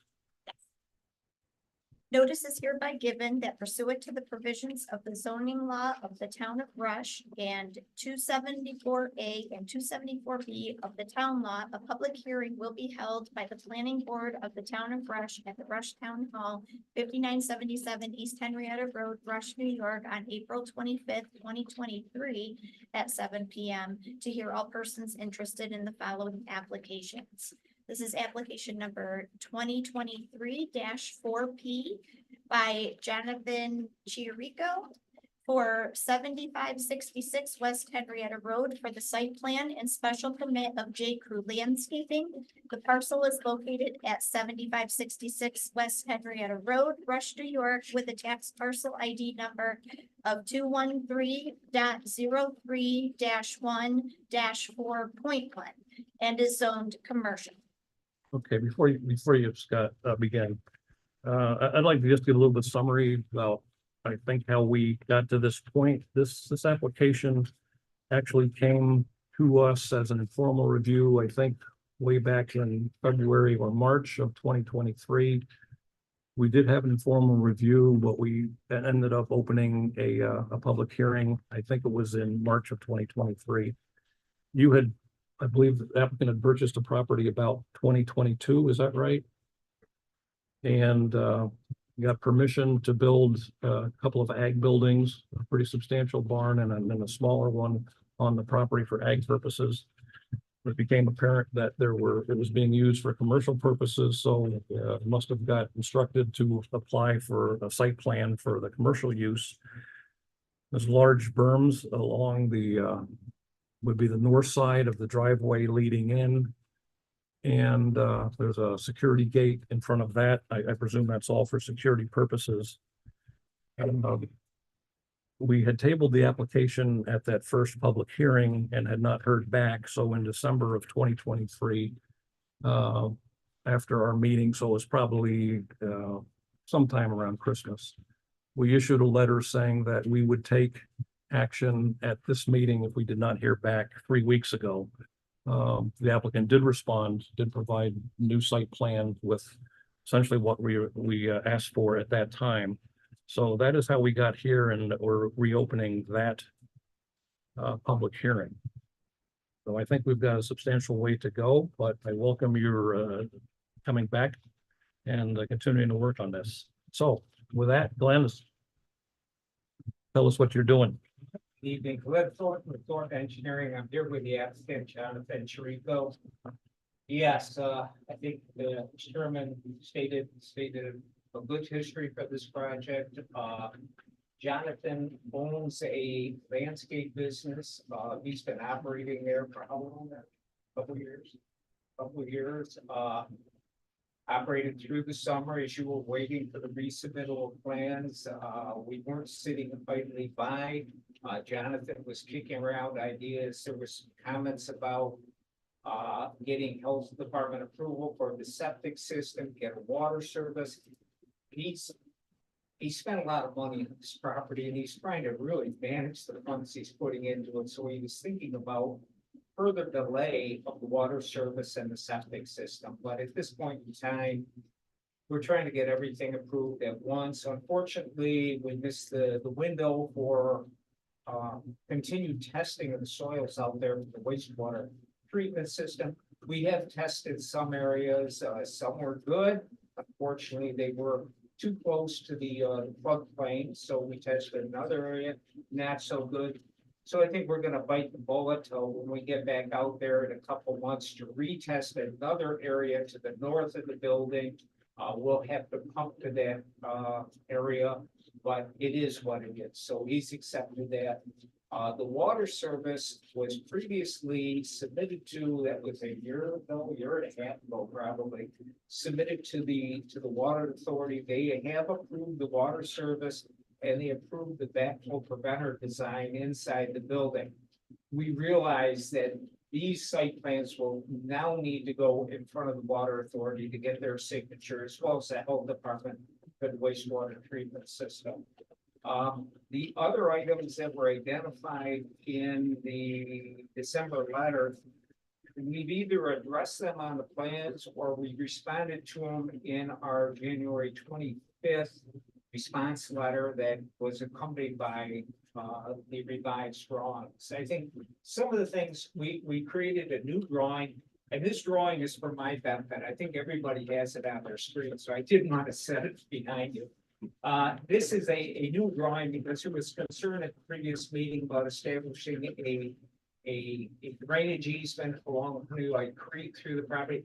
That actually has been established years ago, I think, when Henry Hansen subdivided the parcel. Yeah, I can confirm that. 2015, I believe, was the year that this was subdivided. In fact, I was probably on the planning board, but it's one of those things that I didn't remember, to be honest. But I did check the records. It was subdivided. I think what happened is this 70-acre lot was separated from a parcel across the street that was a part of the same parcel. I think the other side of what's on the road is limited industrial. This side was commercial. Correct. I mean, this plan also shows all the neighboring properties, the zoning districts that those properties are in. There was some concern about offering adjacent to residential properties. The residential property is really this R30 property down here. And I think this one, that's huge. This one.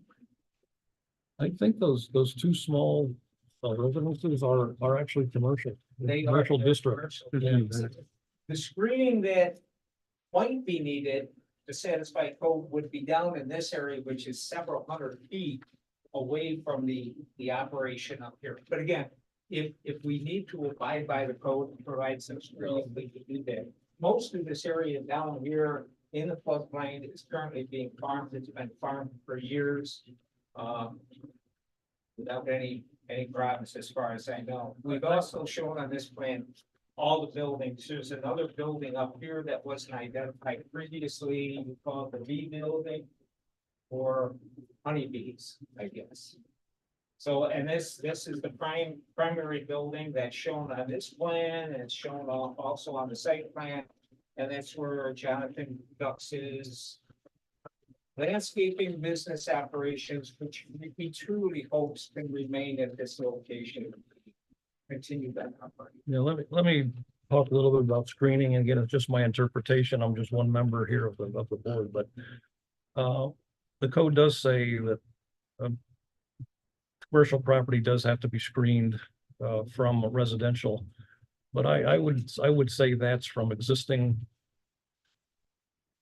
I don't think that means you have to put screening all around a lot like this because it borders the residential area. My impression would be that you want to make sure that either there's enough natural screening of whatever riparian areas are along the creek, for example, or if it is visible, if your development, your buildings are visible to other residences, that might be deserving of screening. But I don't think it means you got to put screen all the way around your property. I would agree. Well, currently we've shown no screening, so I guess we'll leave that up to the board at your discretion. If you think an area needs to be screened, we've looked at the property. I think our opinion is it's far enough away. It's really not causing any impacts, but that's the applicant's take on it. So we'll leave it up to the board.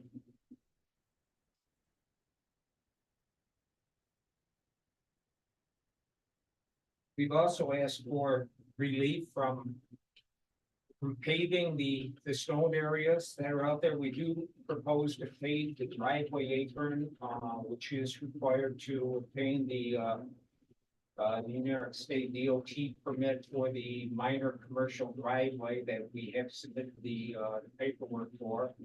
It has not yet been approved. We're proposing pavement out there. We didn't propose to pave any of the remainder of the property. We're hoping the board has the ability to grant relief on that request. We don't. It really wouldn't serve any purpose. We don't think dust is any kind of concern. Noise, drainage, we don't, if anything, it would probably just end up getting destroyed by his operation. But again, that's up to the board. We'll talk more about it. We also submitted the long environmental assessment form and some paperwork received from SHPO, the Historic Preservation Office, and the DOT, just to bring you up to speed on that completion.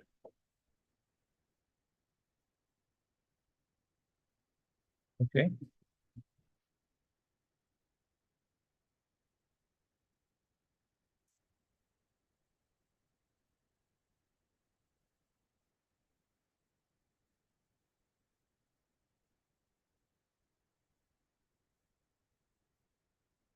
Good enough for now, for what you want to say? Okay. So I'll read some things into the record. We indeed do have a letter from the Office of Parks, Recreation, and Historic Preservation, and they say that based on this review is the opinion of OPR HP that no properties, including archaeological and or historic resources listed in or eligible for the New York State and National Registers of Historic Places will be impacted by this project. That's good. I will read this. There is of course, a fire code of New York, and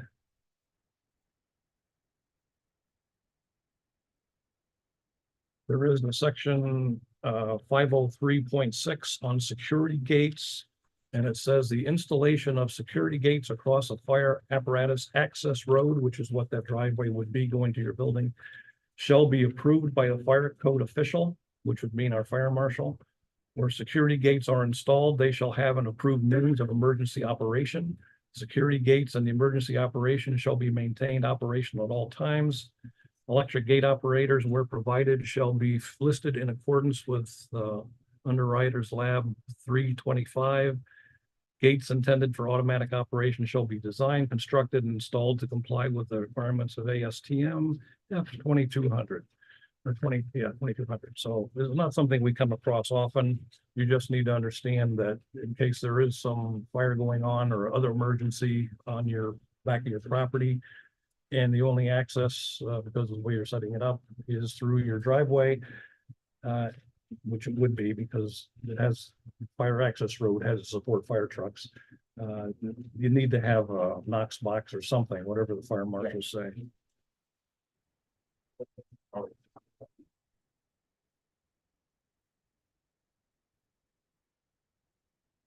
This is not the back of the ship.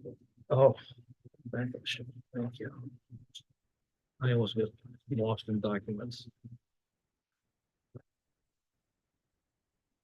On the backside of my ship. Yeah.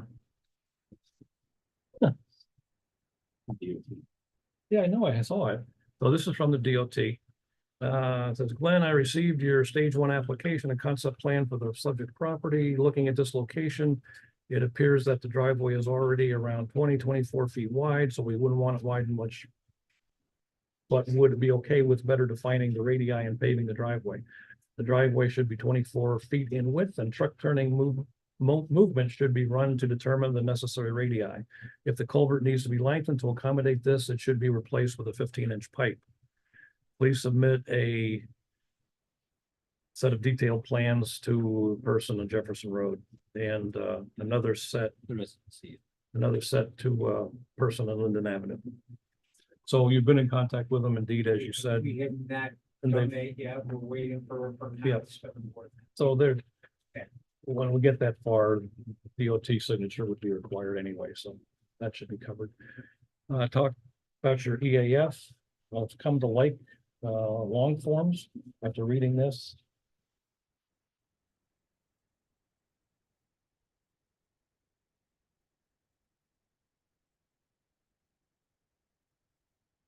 Just a question. It talks about other agencies requiring approvals. Maybe the Monroe County Water Authority is one of those. It wasn't listed. I presume it would be. You've listed us, the planning board, county health department, and the DOT driveway permit. On page 3. Yeah, just a silly note. You've listed CC Community Commercial District. Actually, that is what used to be listed on the town map. We are now consistent in both the zoning code and the town map. It's now just C Commercial District. Certainly not a big deal, but at least we're internally consistent now. The big deal here is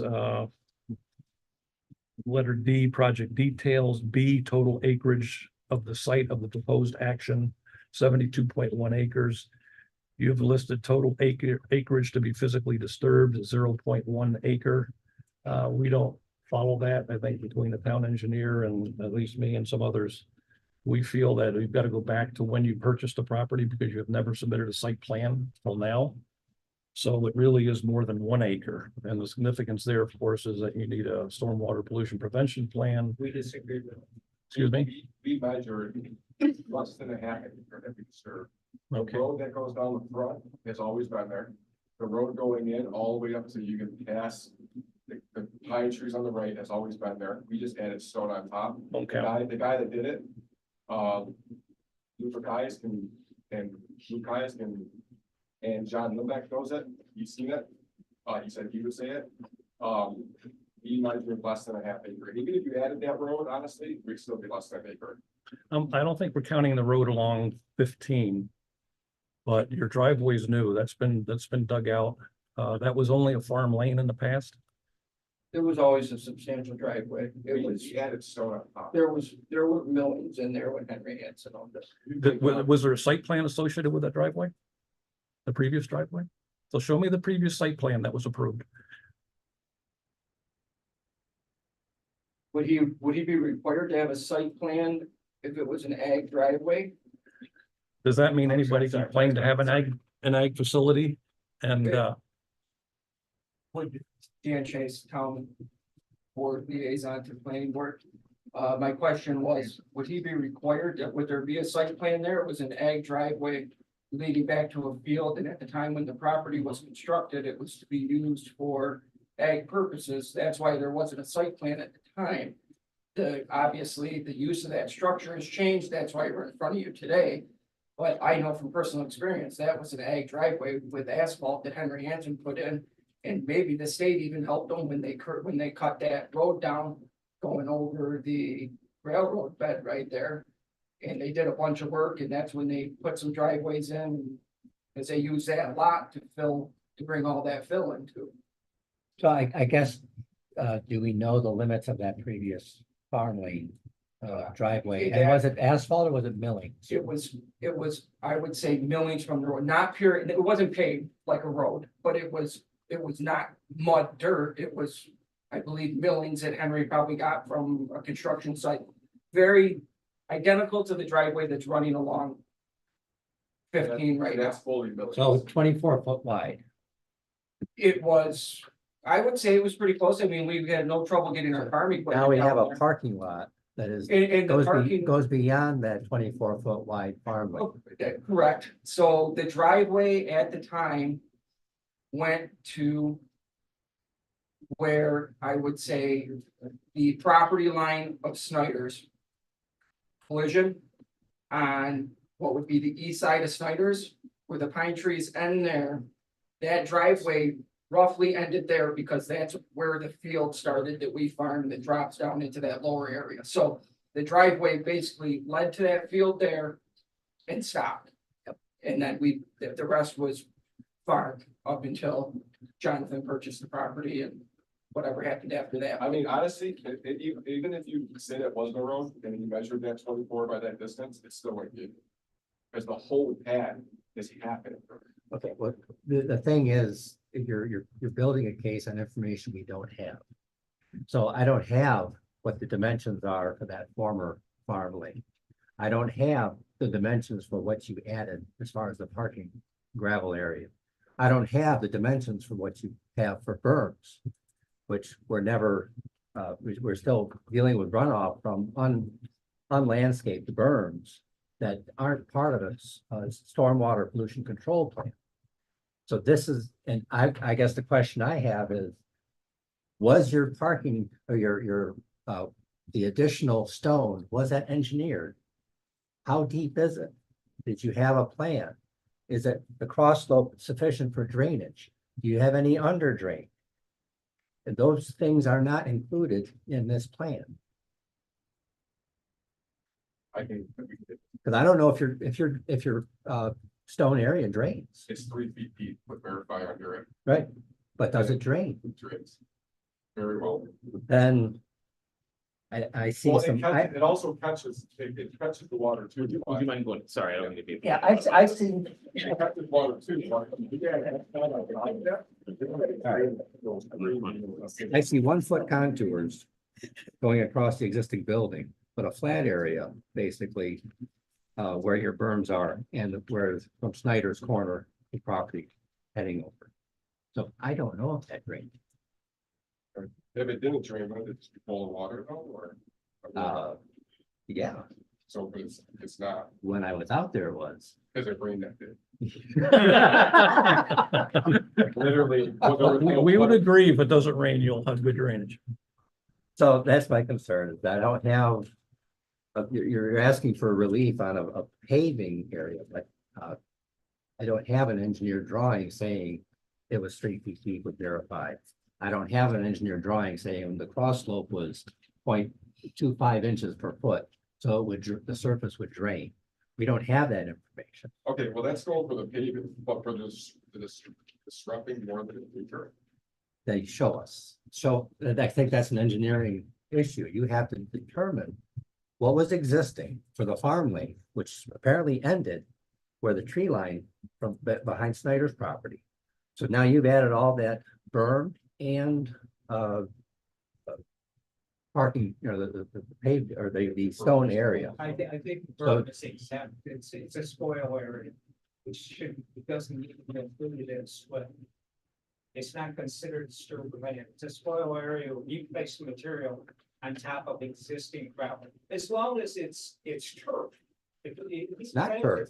Well, It's not that's turf. kind of the plan, he wants the turf, that spoil area. It hasn't been turned for a year. He's reluctant to do it because at the last meeting, there was discussion about how that berm should be landscaped, what kind of, and really, it makes no sense to landscape with the plants and things. I mean, turf is something.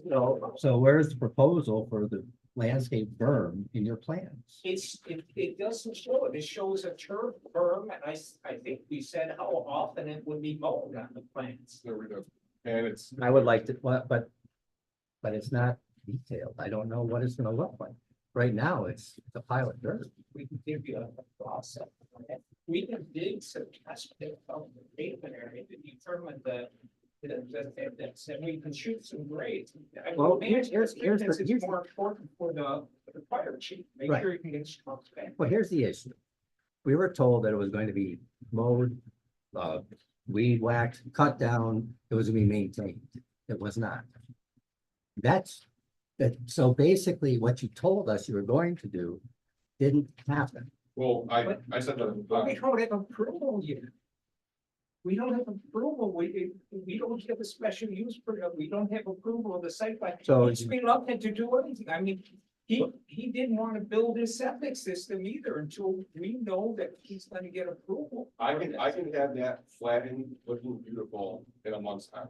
I can have ryegrass sit on that. Yeah. early spring. But would you rather see So- what we're proposing, the shape of the berm before the whole does it? I mean, you're saying it wasn't done, but wait, we need to get approval from the board before we do these things.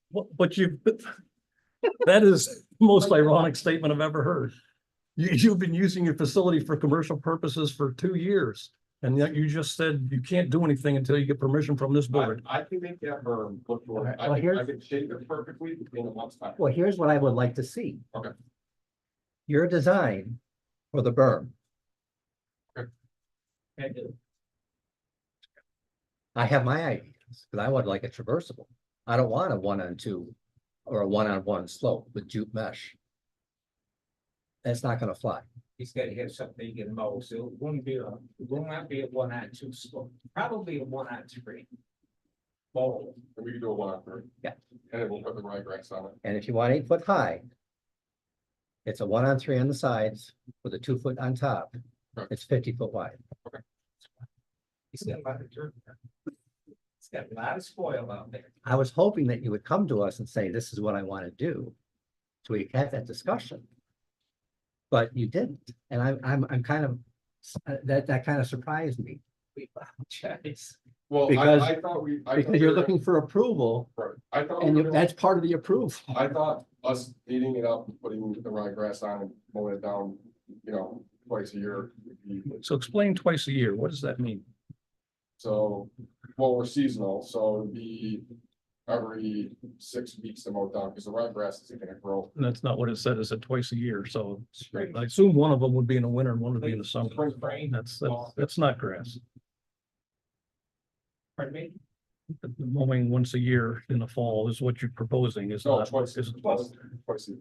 So it'd be end of May and. Probably September. I could do it 5 times a year. I can do it every week if you want me to. It's. I'm thinking of once a month, but No, it's not proposed to be mowed Okay. down 3 inches. It's gonna be much higher than, it's gonna be mowed to keep all the invasive shrubs out of there. That would, But it'll look great. I think you said 6 inches is what you said. Yeah. You know it to 6 inches. That's all I've been looking for. Okay. But And we, again. we I haven't would have agreed to expected- 8 feet either. I would have Yeah, 8 expected feet's it pretty tall. already. And, yeah, we'll get that addressed on the site. So getting back to same the, with the pavement too. I mean, we can do test bits. I know what's out there. If it's 3 feet, if it's 1 feet. If it needs to be augmented with more stone, provide enough thickness to support, emergency equipment, he can do that. We can shoot some grade, you may have to add some stone to make sure we. have Well, It Our problem is the code says paved for anything but a single family dwelling. So we're not saying it's impossible for you to get agreement to do that, but we can't give it to you. To not pave. so getting back to the form here. You I need, had one other comment before we. okay, Sorry. I just, a quick question, again, Dan Chase, town board liaison to the planning board. Where in the code is there all these restrictions regarding berms that we're coming up with? Is there anything in the code There- regarding berms? There are not, So- but the code, what the code does say, this board is responsible for making sure landscaping is addressed, and we believe that it's appropriate. the design is not on the code, but appropriate landscaping is in the code, and it's up to the board. So what's out there right now is not acceptable. Just based on this board's opinion? Yes. Not anything that's actually in the code? Correct. But the ability for the board to dictate landscape is. But I would say that if you went looking for berm specifications that are typically used in other towns, it would be very close to what we would expect. Okay, I was just curious. Thank you. I mean, it's what we do for a living. I can make it look good. It's not gonna be a problem. So getting back to the the area that's physically disturbed, the acreage, it may not be an acre, but we need to have that calculated. So we'll concede that the farm lane was existing. That is not part of the disturbed area. To an extent. We don't know that it was 24 feet wide. That's true. Yeah.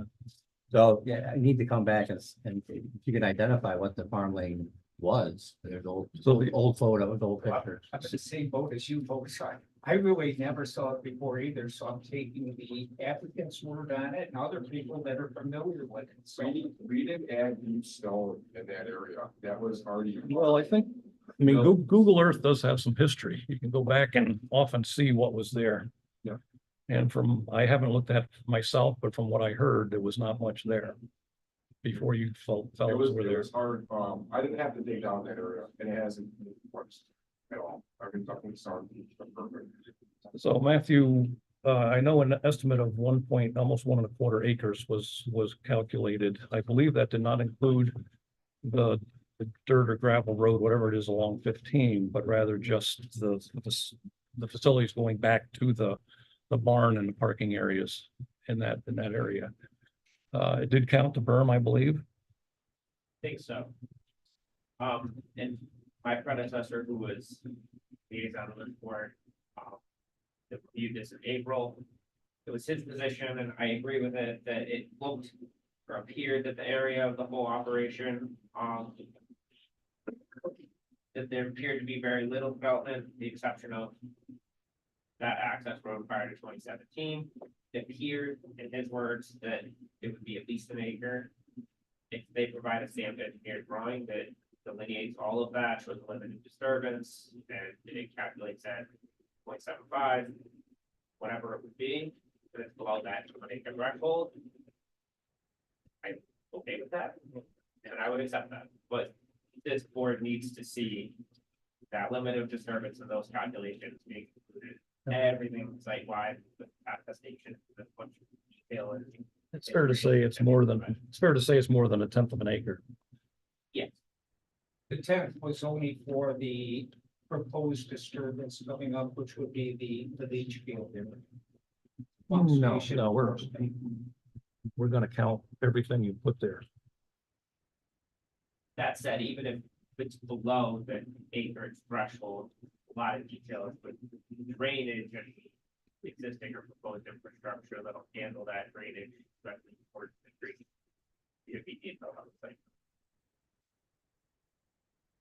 So this comes up to my next question, if you don't mind, C of that, just below the total lake. So what we need to see is a better representation of what the disturbed area is.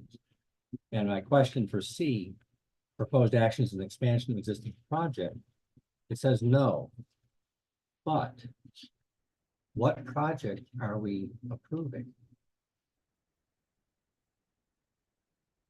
Where would it be? Are we approving a building and parking lot and berms? So, Yeah.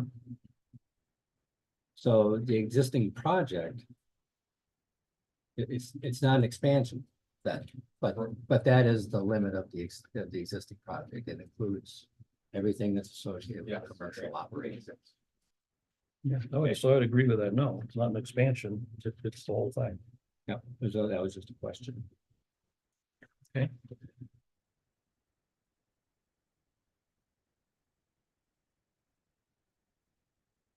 Does the proposed action, this is G. What number? D1G. Does the proposed action include new non-residential construction, including expansions? And that says no, so it must be yes. There is a structure. Yes, yes. If we're looking at more than just the 0.1 acre disturbance, yes. We'll drop back to square one. Yep.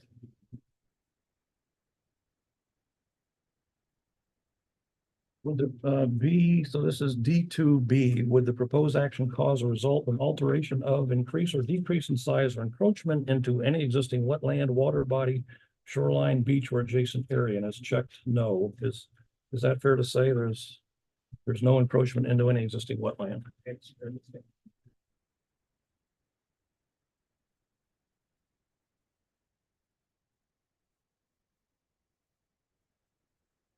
And this is D2C.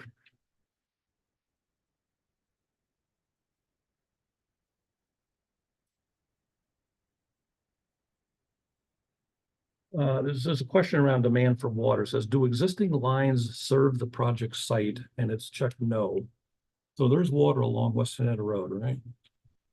Wouldn't that be a yes? Should be yes, yeah.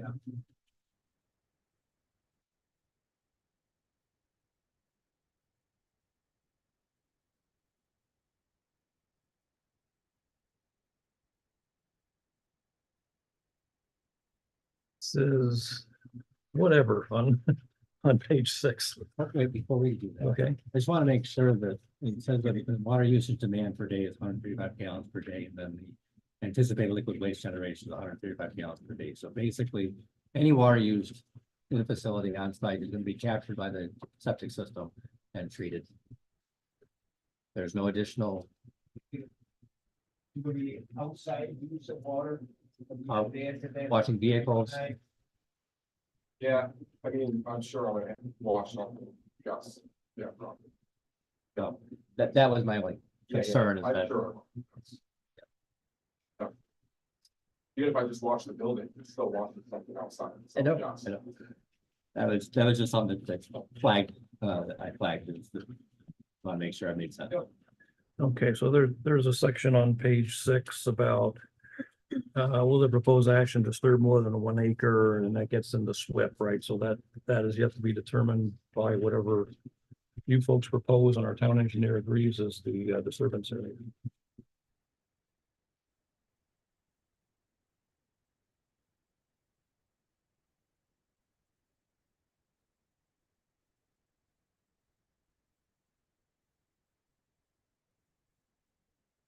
I just had a question, page 6, item F.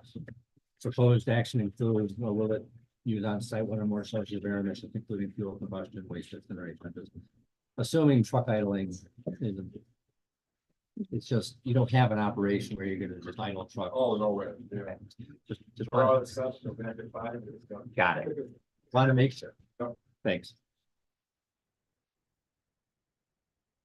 Okay, page 8, 13 gets into proposed outdoor lighting. And says describe source location, height of fixture, direction, aim, and proximity to nearest occupied structures. The existing building has 2 dark sky compliant building mounted wall pack lights aimed downward and 370 feet from the nearest building. I would guess it's about the same distance to West Henetta Road. So some of us who drive down West Henetta Road look at that light on the north side of the building, and it seems awfully bright, and it doesn't seem to be pointing downward. It seems to be a direct line of sight.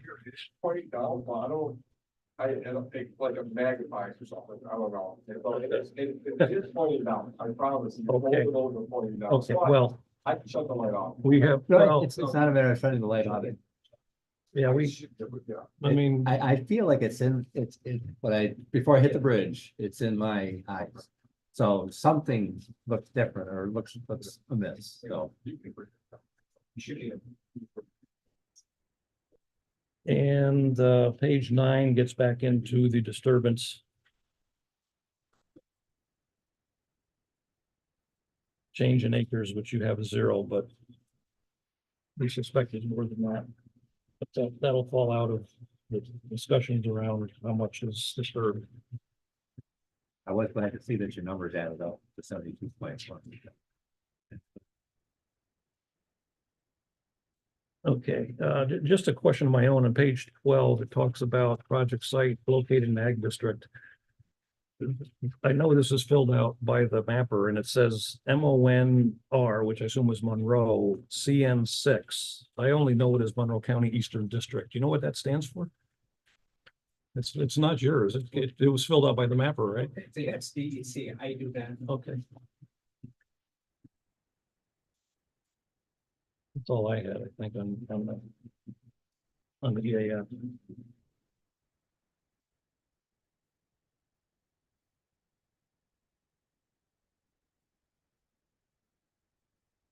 You familiar with that, Jan?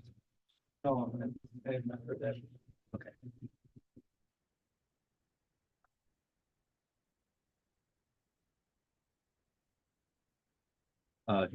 Just on page 13. under H. It is a linear park, not a linear park. Typo.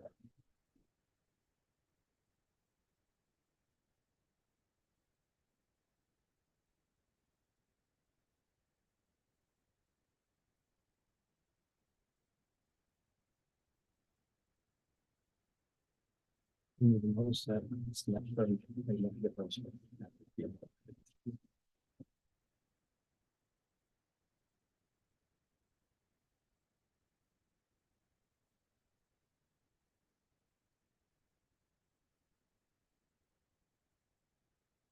Okay, so we talked about paving, and as I said, it's not within our capability to approve your proposal. You can apply to the ZBA for anything, and you can see what they can do for you. To be honest, I would like to get this board's opinion about whether we, as a planning board, should provide any opinion to the ZBA. Much as I hate to see you have that expense, the problem with me for variances, they go with the land, they last forever.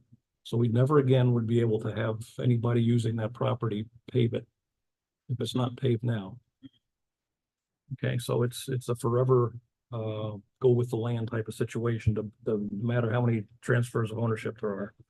If I, couldn't it be a condition of special use permit? Well, it's not special use permit.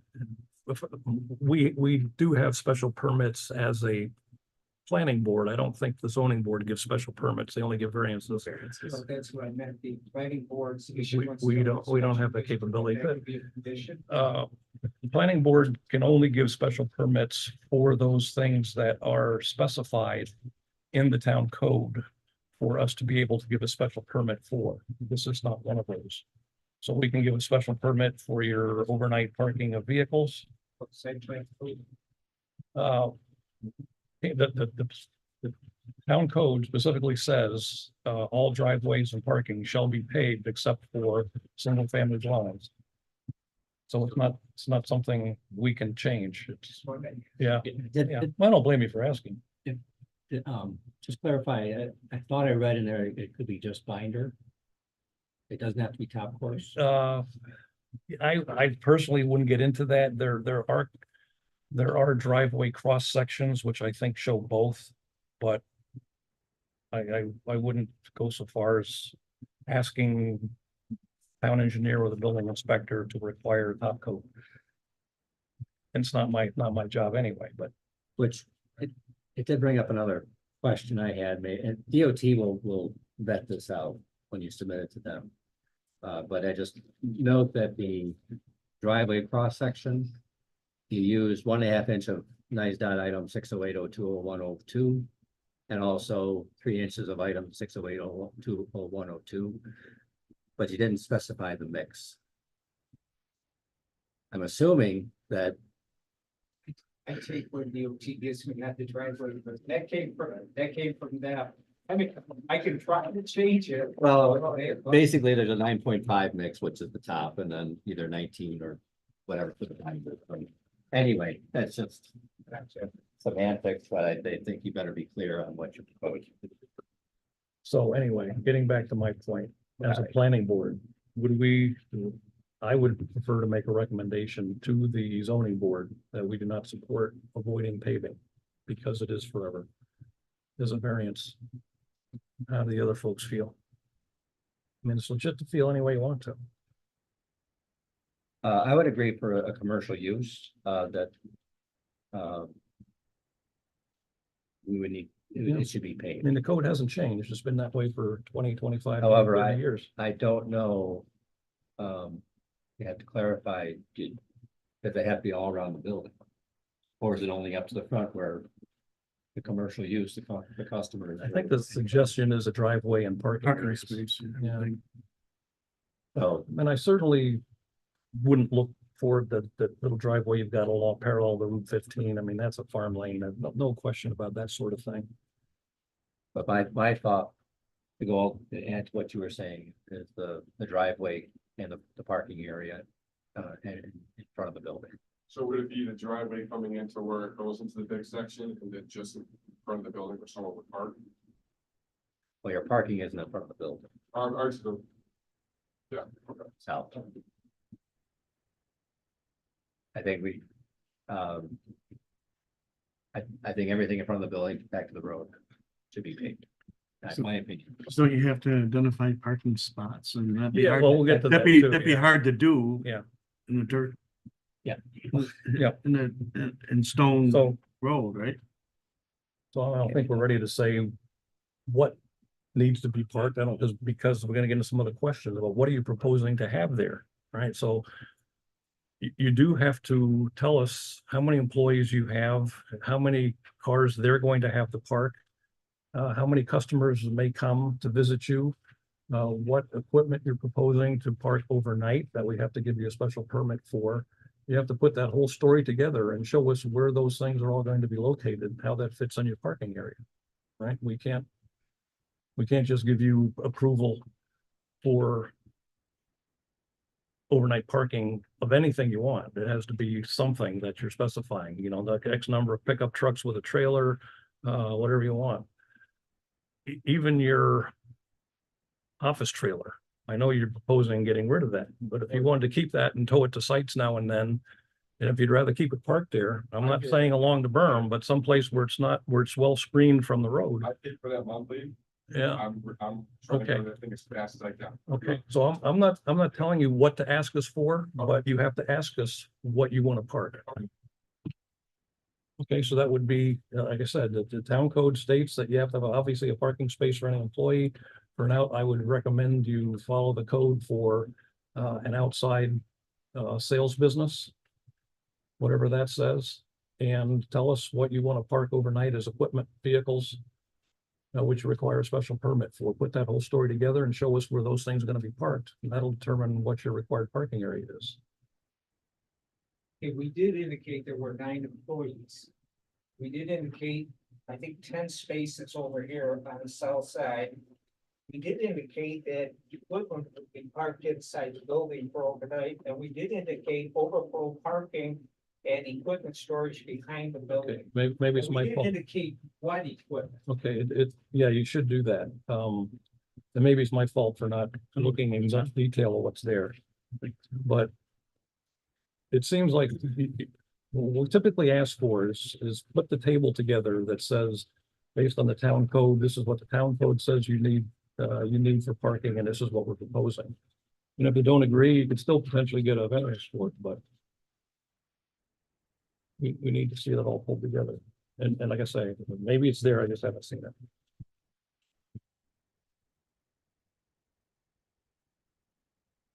And again, off hours parking, so that is the thing you need a special permit for. And we need more information on what it is you're proposing. Now, your outside storage of, let's start with mulch. I don't think anybody could sit here and say a landscaping business should not have outside mulch storage, right? Our problem is the town code says very specifically, no outside storage. I'm in fact the leader of a committee that has put together a proposal to get rid of that kind of restrictive code, which doesn't make a lot of sense. And hopefully, if the town board approves within 6 months to a year, we'll have a modified code that you could get a special permit to have outside storage where it's appropriate and make sure it's not totally ugly and it's screened if necessary and that there's access to get to it and that sort of thing. So my point is, I don't want to sit here and even talk about this subject because the current town code is just unreasonable. But we have not allowed other landscapers specifically within the last year to not have outside storage that they requested for mulch, okay? They just couldn't have it on their site. So we cannot give you permission to do that. Again, maybe there's some way to work through the zoning board or that kind of thing. My personal feeling is that it needs to be a use variance, which is impossible to get. I would recommend to the code enforcement officer that they ignore it for however long it takes to change the town code, but we cannot give you approval for outside storage. And by the way, I know you've got other stuff stored on the north side of the property, which doesn't look very good either. We wouldn't give you approval for that either. Is that, Is that, you got gasoline tanks there? we have some for we had one for our tractors, the other, we took the other one, the other two got shipped out. So, but yeah, there is one for. But overnight storage of vehicles, including trailers and outside storage, we will probably build something into any conditions of approval that they're either approved by a special permit or not allowed. I have so getting back to ag and markets. So if we consider the non-commercial segment is under a farming, what is allowed? As far as Outdoor storage, buildings, accessory buildings. you're allowed to have outdoor storage of equipment. You can have, you can have the buildings, you have to get, oh, I'm sorry. You don't have to clear any of it. Yeah. Okay, so the question that Carl asked was about outdoor storage of materials and buildings in an ag district for an ag business. There's no restriction on the outdoor storage of vehicles, equipment, things of that nature. As far as your ag buildings go, excluding greenhouses, or like just a regular, like a pole barn type building that you would have to store equipment or house animals or anything of that nature. You don't need to get a site plan for it. You do need to get a building permit from the town to construct that building. Greenhouses are considered a specialty use and also not considered a permanent building. You really don't even need a building permit for those, for an actual ag enterprise as a commercial production facility, or a production facility, I should say. As far as I know, there was some discussion on beehives on this property. Ag and markets, I think they're covered through ag and markets to have those beehives there. I know there was some discussion about potentially asking for some type of screening. In my opinion, I think that would be out of line. I believe if the applicant fought that, the town would probably lose that. That's my opinion on it. You could easily make a case that's a cumbersome request by the town for the applicant to screen those in. The beehives, I just driving by looking at them, something like that. I think that where they're put is reasonable considering, you know, the damage that could occur from wildlife and things of that nature. So, yeah, as far as ag and market's concerned, especially on that property, I know it's zoned commercial, but it does lie in an ag district and it would be protected by ag and markets. And that's essentially how that original building was constructed. I know at the time I was on the town board. The building inspector came in front of the town board asking about that. He said it was going to be an ag building. So we looked into it. He said, okay, if it's an ag building, he's in an ag district. The building inspector at the time said he plans on storing his tractors and farm equipment in the building. And after discussing it with our attorney and going over everything, that's when it was determined that the building inspector could go, or the building inspector could go ahead and issue the building permit for that building. So that's a little bit of the back history on how that building was constructed the way it was. So does that answer? It does, because I'm, when I asked the planning board, then are we just pretty much concentrating on the commercial uses? Yeah, I think that's the only choice we have. And also, as I mentioned to you, the elevation of West Henrietta Road screening is virtually, you drive over that road, it's above grade. You're not gonna be able to screen something 20 feet high, so. Anyway. I noticed you're loading some of those beehives on pallets. Are you moving them? What's going on? Yes, the Red Barn Farm, a bunch of farms, want them help. So you're renting them out? Not renting them. Okay. Sorry. I'm sorry. Sorry. So a bunch of the farms, like, they have their crops pollinated stuff, so all through Rush, they go all over the place, and then, we bring them back. And so actually, a lot of those hives won't even be there, during the summertime, they actually go out. But we don't rent them, it's just purely for honey, all different kinds of honey. So, Well, I presume even if you rented them, it'd still fall under ag, is Yes. my guess. Yep. And of course, that does happen. I think lots of almond trees get pollinated by rented bees. Not in this part of the country. Yeah. So that's, I think that, we focus on the. Yeah. That was my, Okay, but getting back to paving, because I think we've got two. And all we can do is recommend to the zoning board, but I think we've got two opinions that. If we had one more agreement, that we would recommend to the zoning board that they did not grant a variance for omitting paving. Is there a third? I don't know, I sort of feel that, let the zoning board decide. Okay, That's my feeling. that's fine. Sure. Okay. Fair enough. And I mean, obviously, this group can't, no, we. allow don't- it, so I'm for that. It's only, yeah, it's only giving an opinion as a Yeah, board. It has no weight other than. a little- at this point, I whatever. would say they have to, but if the zoning board lets them Okay, do it, then it's their prerogative. all right, the dirt piles. So there is a part of the town code that says. Dumping of refuse, waste material, and or other substances is prohibited in all districts within the town. Except dumping of inert fill materials to fill to establish grades. So as I read that one sentence, those dirt piles are in violation of the town code. It's not to say that the town has ever enforced much along those lines.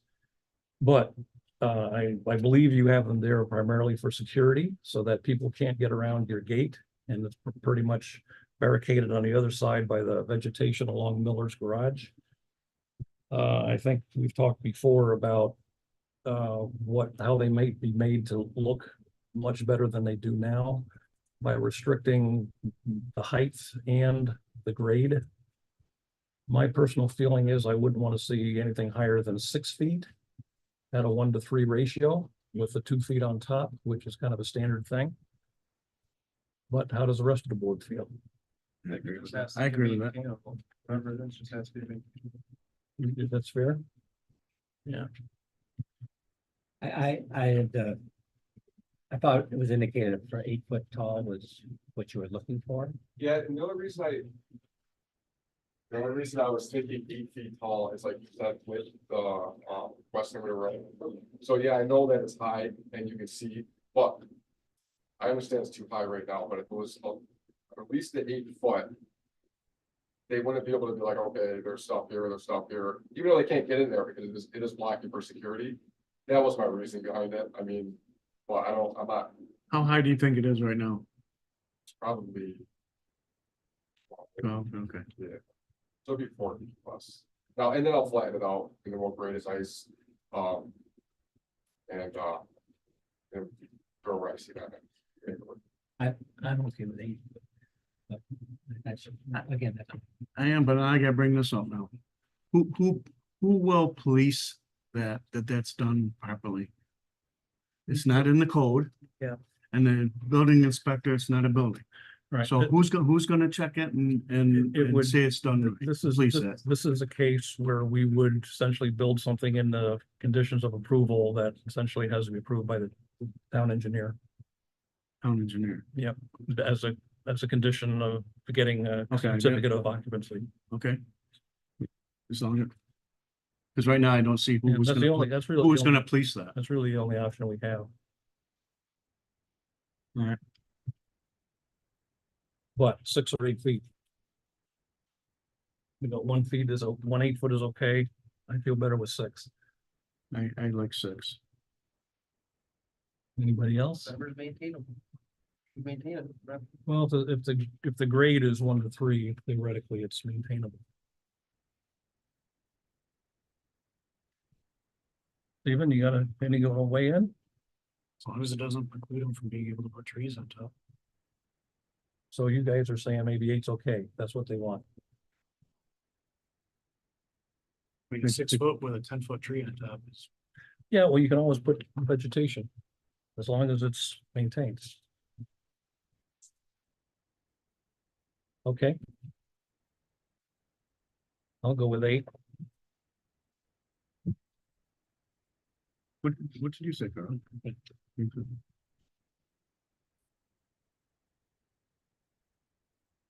Anybody have anything else at this point? So we are not in the position again to approve anything, shouldn't be surprising. So we are at the point of. Anything else? Oh, okay, anybody else? I didn't know if you were speaking to the crowd. Oh, or- no, no, I appreciate that. Thanks, Carl. Actually, just Chuck Wolcott, for informational purposes. Why, I don't even know why it was written that we have to pave driveways. You know, in the properties the whole way or to a building or, so I'm trying to, why does it have to be paved? First of all. I mean, I know the town law says it does. But Yeah. why? Well, I think the reasons are probably obvious to most people, and that is that number one, paving is going to be maintained and look better than ruts and holes and potholes, which is very dependent on maintenance compared to paving. And, excuse me? We have a road cleaner that can clean that. Oh. So- Good. And then the question would be, being around equipment all the time. So, Well, the other factor is that these types of roads, because it's so long, has to meet fire access capability. correct. And I think I saw a term of something like 75,000 pound fire truck or something like that is to be able to get in there. So that would be another reason that paving would be preferred. Well, Stones in the road. there's no 75,000 pound. I got an $88,000 tractor trailer that gets up down that So- driveway, no problem. But I guess, it's not my property or whatever, but there, as far as like I'm concerned, we build driveways and facilities, commercial places all the time. And 24-foot wide driveway, or even 11-foot, most of those streets are 11-foot lanes or 10-foot 6 lanes, not 12-foot. I mean, the state roads are 12-foot wide, so. I don't know. I think the state fire code says even private driveways have to be 12 feet wide. That's Well, not, 12 that's foot, not. but you were town code. saying 24. Oh, that's earlier. not our saying. They made it 24, we didn't. Say, The applicants. Oh, so essentially you could make a 12-foot paved driveway in and out of the property, correct? I And have to then check the you fire really don't code. wanna pave a big area around a building when you have tractors or equipment with tracks because it just tear up. Well, not tracks, of course. So I'm asking. But the answer to that question really would be up to the zoning board of appeals. They're the ones that would make the determination whether or not the paving is required or not, or if the applicant get a variance for that I can request. understand, I mean, it's a requirement in the right of way to pay it. Well, It's always been that. And I'll say the same thing I said when we reviewed tier 3 solar systems. We are not here to decide if people want to have one or don't want to have one. We're here to ensure that the code is followed when one's installed. And this is the same thing. Thank you.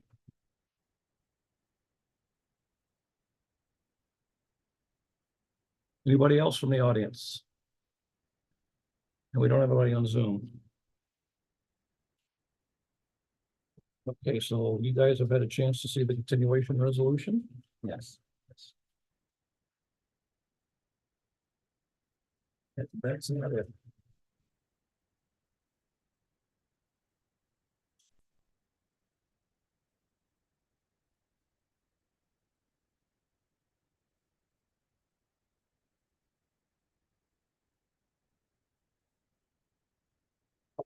So like probably go or so. Oh, it's a good question. Before we start.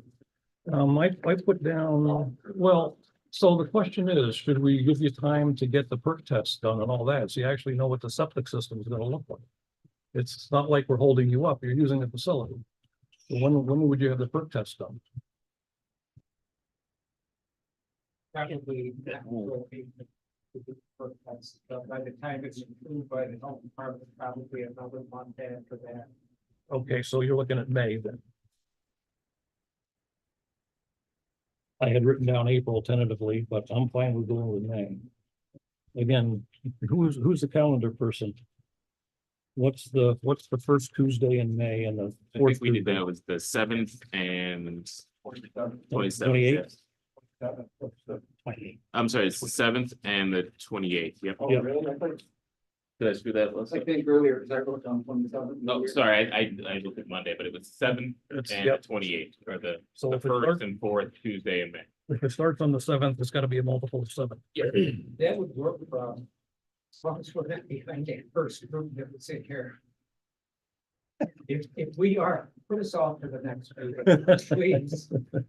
Because that's gonna be a long one. Well, we don't even know if they'll be back, to be honest with you. Yeah. Okay, so I added dirt pile shall be landscaped. Dirt pile shall be a landscaped earth mound. Slope ratio with 3 feet horizontal plane for each 1 foot of vertical height. The berm shall have a nearly flat horizontal area at its crest, at least 2 feet in width. The side slope shall be protected from erosion by sodding or seeding. If seeding, they shall be protected with a straw mulch held in place by jute netting, or we could avoid that whole thing.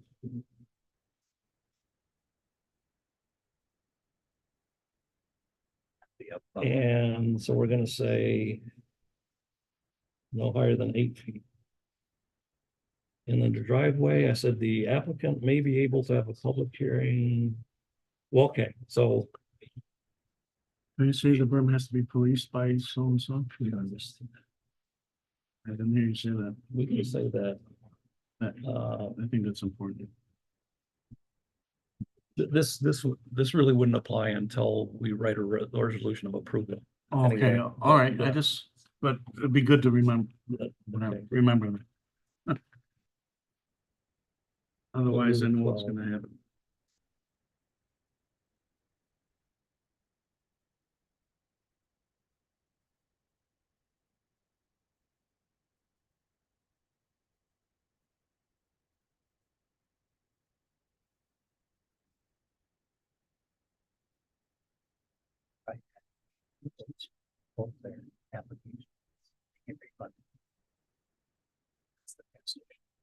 This is the yes.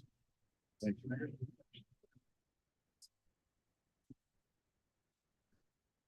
When you say site performance will be a condition of site plan approval, so it'll be a reminder, Okay, thank you. verified by the town engineer. Yeah, thank you.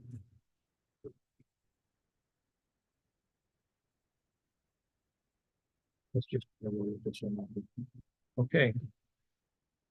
It's a continuation resolution, whereas the planning board of the town of Rush has examined application 2023-04P submitted by Jonathan Ciarico, the applicant from 72 Candleford Heights, West Henrietta, New York, 14586, requesting site plan and special permit approval to operate a landscaping business with associated appurtenances located at 7566 West Henrietta Road, Rush, New York, 14543, tax map number 213.03-1-4.1.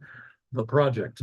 And whereas the planning board has examined the application maps and other materials filed with the application, including the full environmental assessment form, and all having received all current plans, building plans, environmental plans and reports, comments and reports from town professional staff, the public, and other interested and involved agencies associated with the application. And whereas a public hearing on the application was held on April 25th, 2023 and February 27th, 2024, and notice was posted as required by law. And whereas all persons at the hearing desiring to speak on the matter were heard, all correspondence on the matter was read, and all comments and statements that were received during the public hearing and or at other duly held meetings of the planning board were considered by the planning board. And now therefore be it resolved that the planning board desires to adjourn the hearing and hold the record open in order to allow more time for the gathering and presenting of information subject to the following conditions, and the hearing shall reconvene on May 28th at 7 p.m.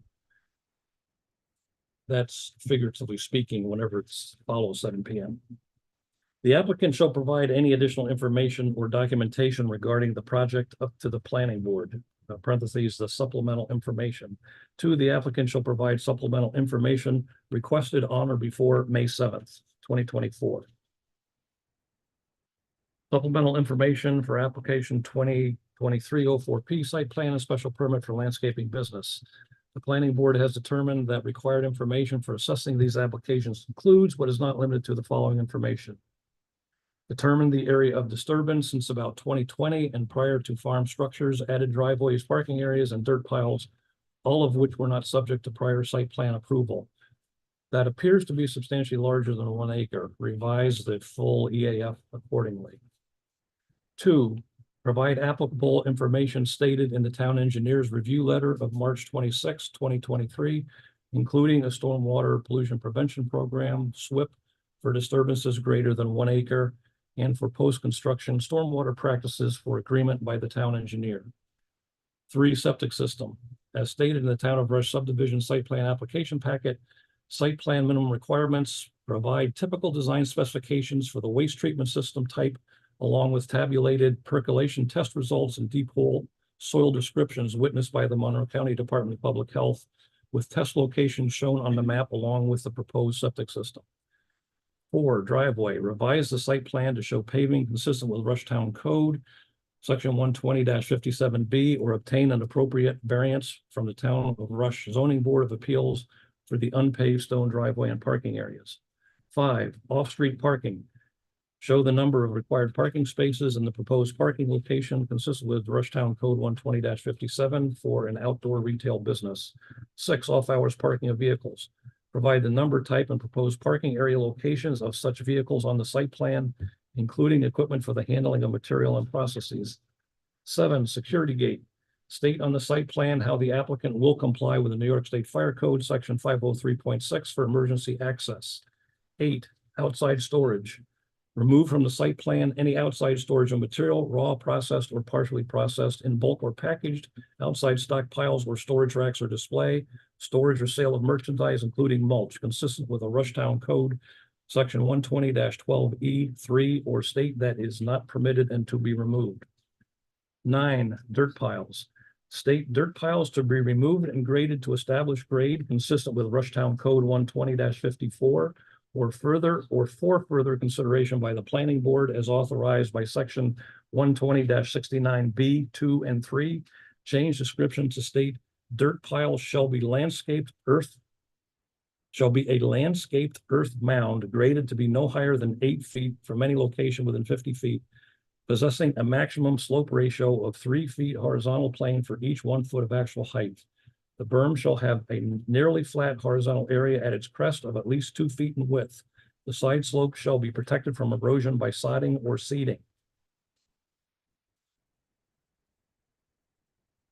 The berm shall be mowed to no more than 6 inches height at least once per month in the growing season.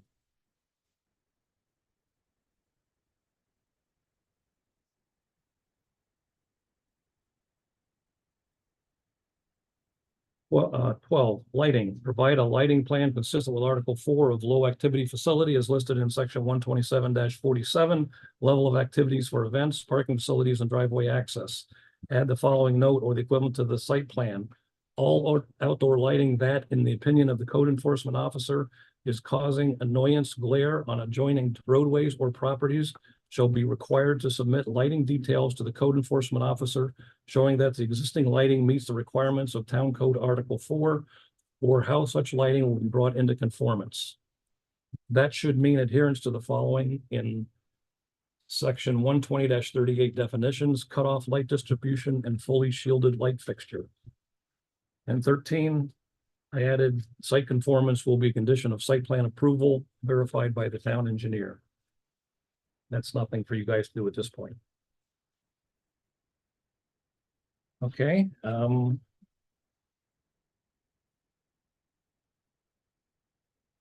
The adoption of the foregoing resolution was moved by Scott Strock.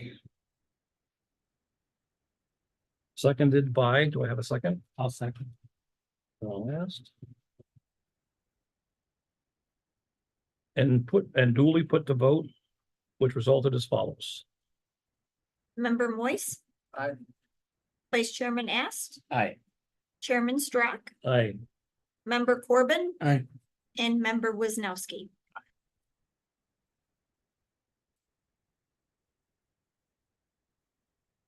Okay, I think that completes the public hearing parts of the agenda. Thank you for your time. It's been a haul.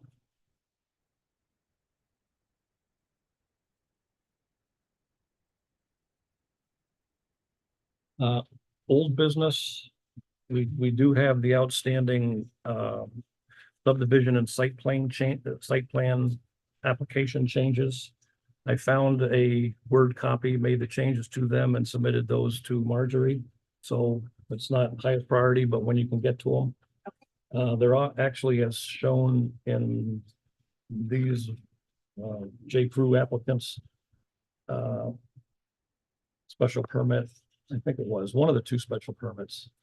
There are errors in the special permit document. I submitted those changes also. It's just correction what's already there.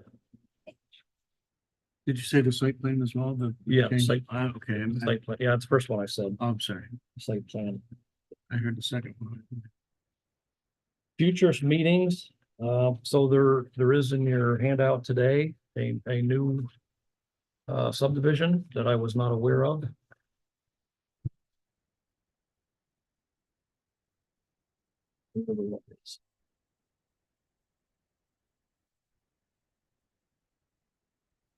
I have not seen it, but it was accepted apparently before the 10th of February, so it will have to be covered in March. And You can, right, Paul and I will not be here, right, in March, yeah. so I'll be looking at it and assisting and writing potential resolutions. But that meeting will be up to you. The other application hanging out there is 2023 5P, the Genegon special permit for a two-family dwelling.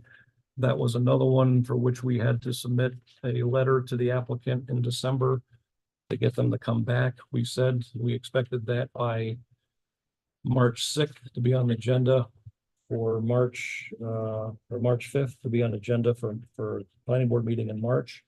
We will have to wait for March 5th to see if he does bring anything for that, and we'll have to respond accordingly. The other one hanging out there that we have not heard back on is 2023 8P. That's the Alexander single family residence on Woodruff Road that had the well location problem relative to his septic system. So I have not heard back and we won't react to that. The difference with that one is that applicant is not using his facility. He's not building his house. So he has to come back to us. I don't feel the same need. Eventually, we'll want to clean up the books and ask them to either withdraw the application or get a change to us, and we can certainly do that. But I don't feel rushed to do it. Okay, any other business? Yeah, I just want to know in the future, are we gonna have things mailed to us or are we expected to come to the town hall to? They should be mailed. We got caught with Okay, so in the future, we're gonna get, I mean, most of the 90% of the time, we should be able to get copies of the next meeting's applications at this meeting. right, That will work most of the time. This one was one of those where the applicant didn't have to get it in until the first of the month because it was a reopened right. tabled application. Okay, In that case, though, they should be mailed out very quickly to the folks like the planning board members who get hard copies. And we got caught in the same issue of clerical support that we had for a number of other issues this week. That's not Marjorie. She's doing a good job of trying to dig out. I realize that. I tried. Yeah, they should be mailed. It was a good question. Okay, no other business? It was a tough slog. One of the most blunt meetings that I can remember, in fact, due to the nature of the applications. But we're at the point now of I make a motion that we adjourn. Do I have a second? Amen. Do I have a second? All right, everybody. All in favor, say aye. Aye. Opposed? None. Okay.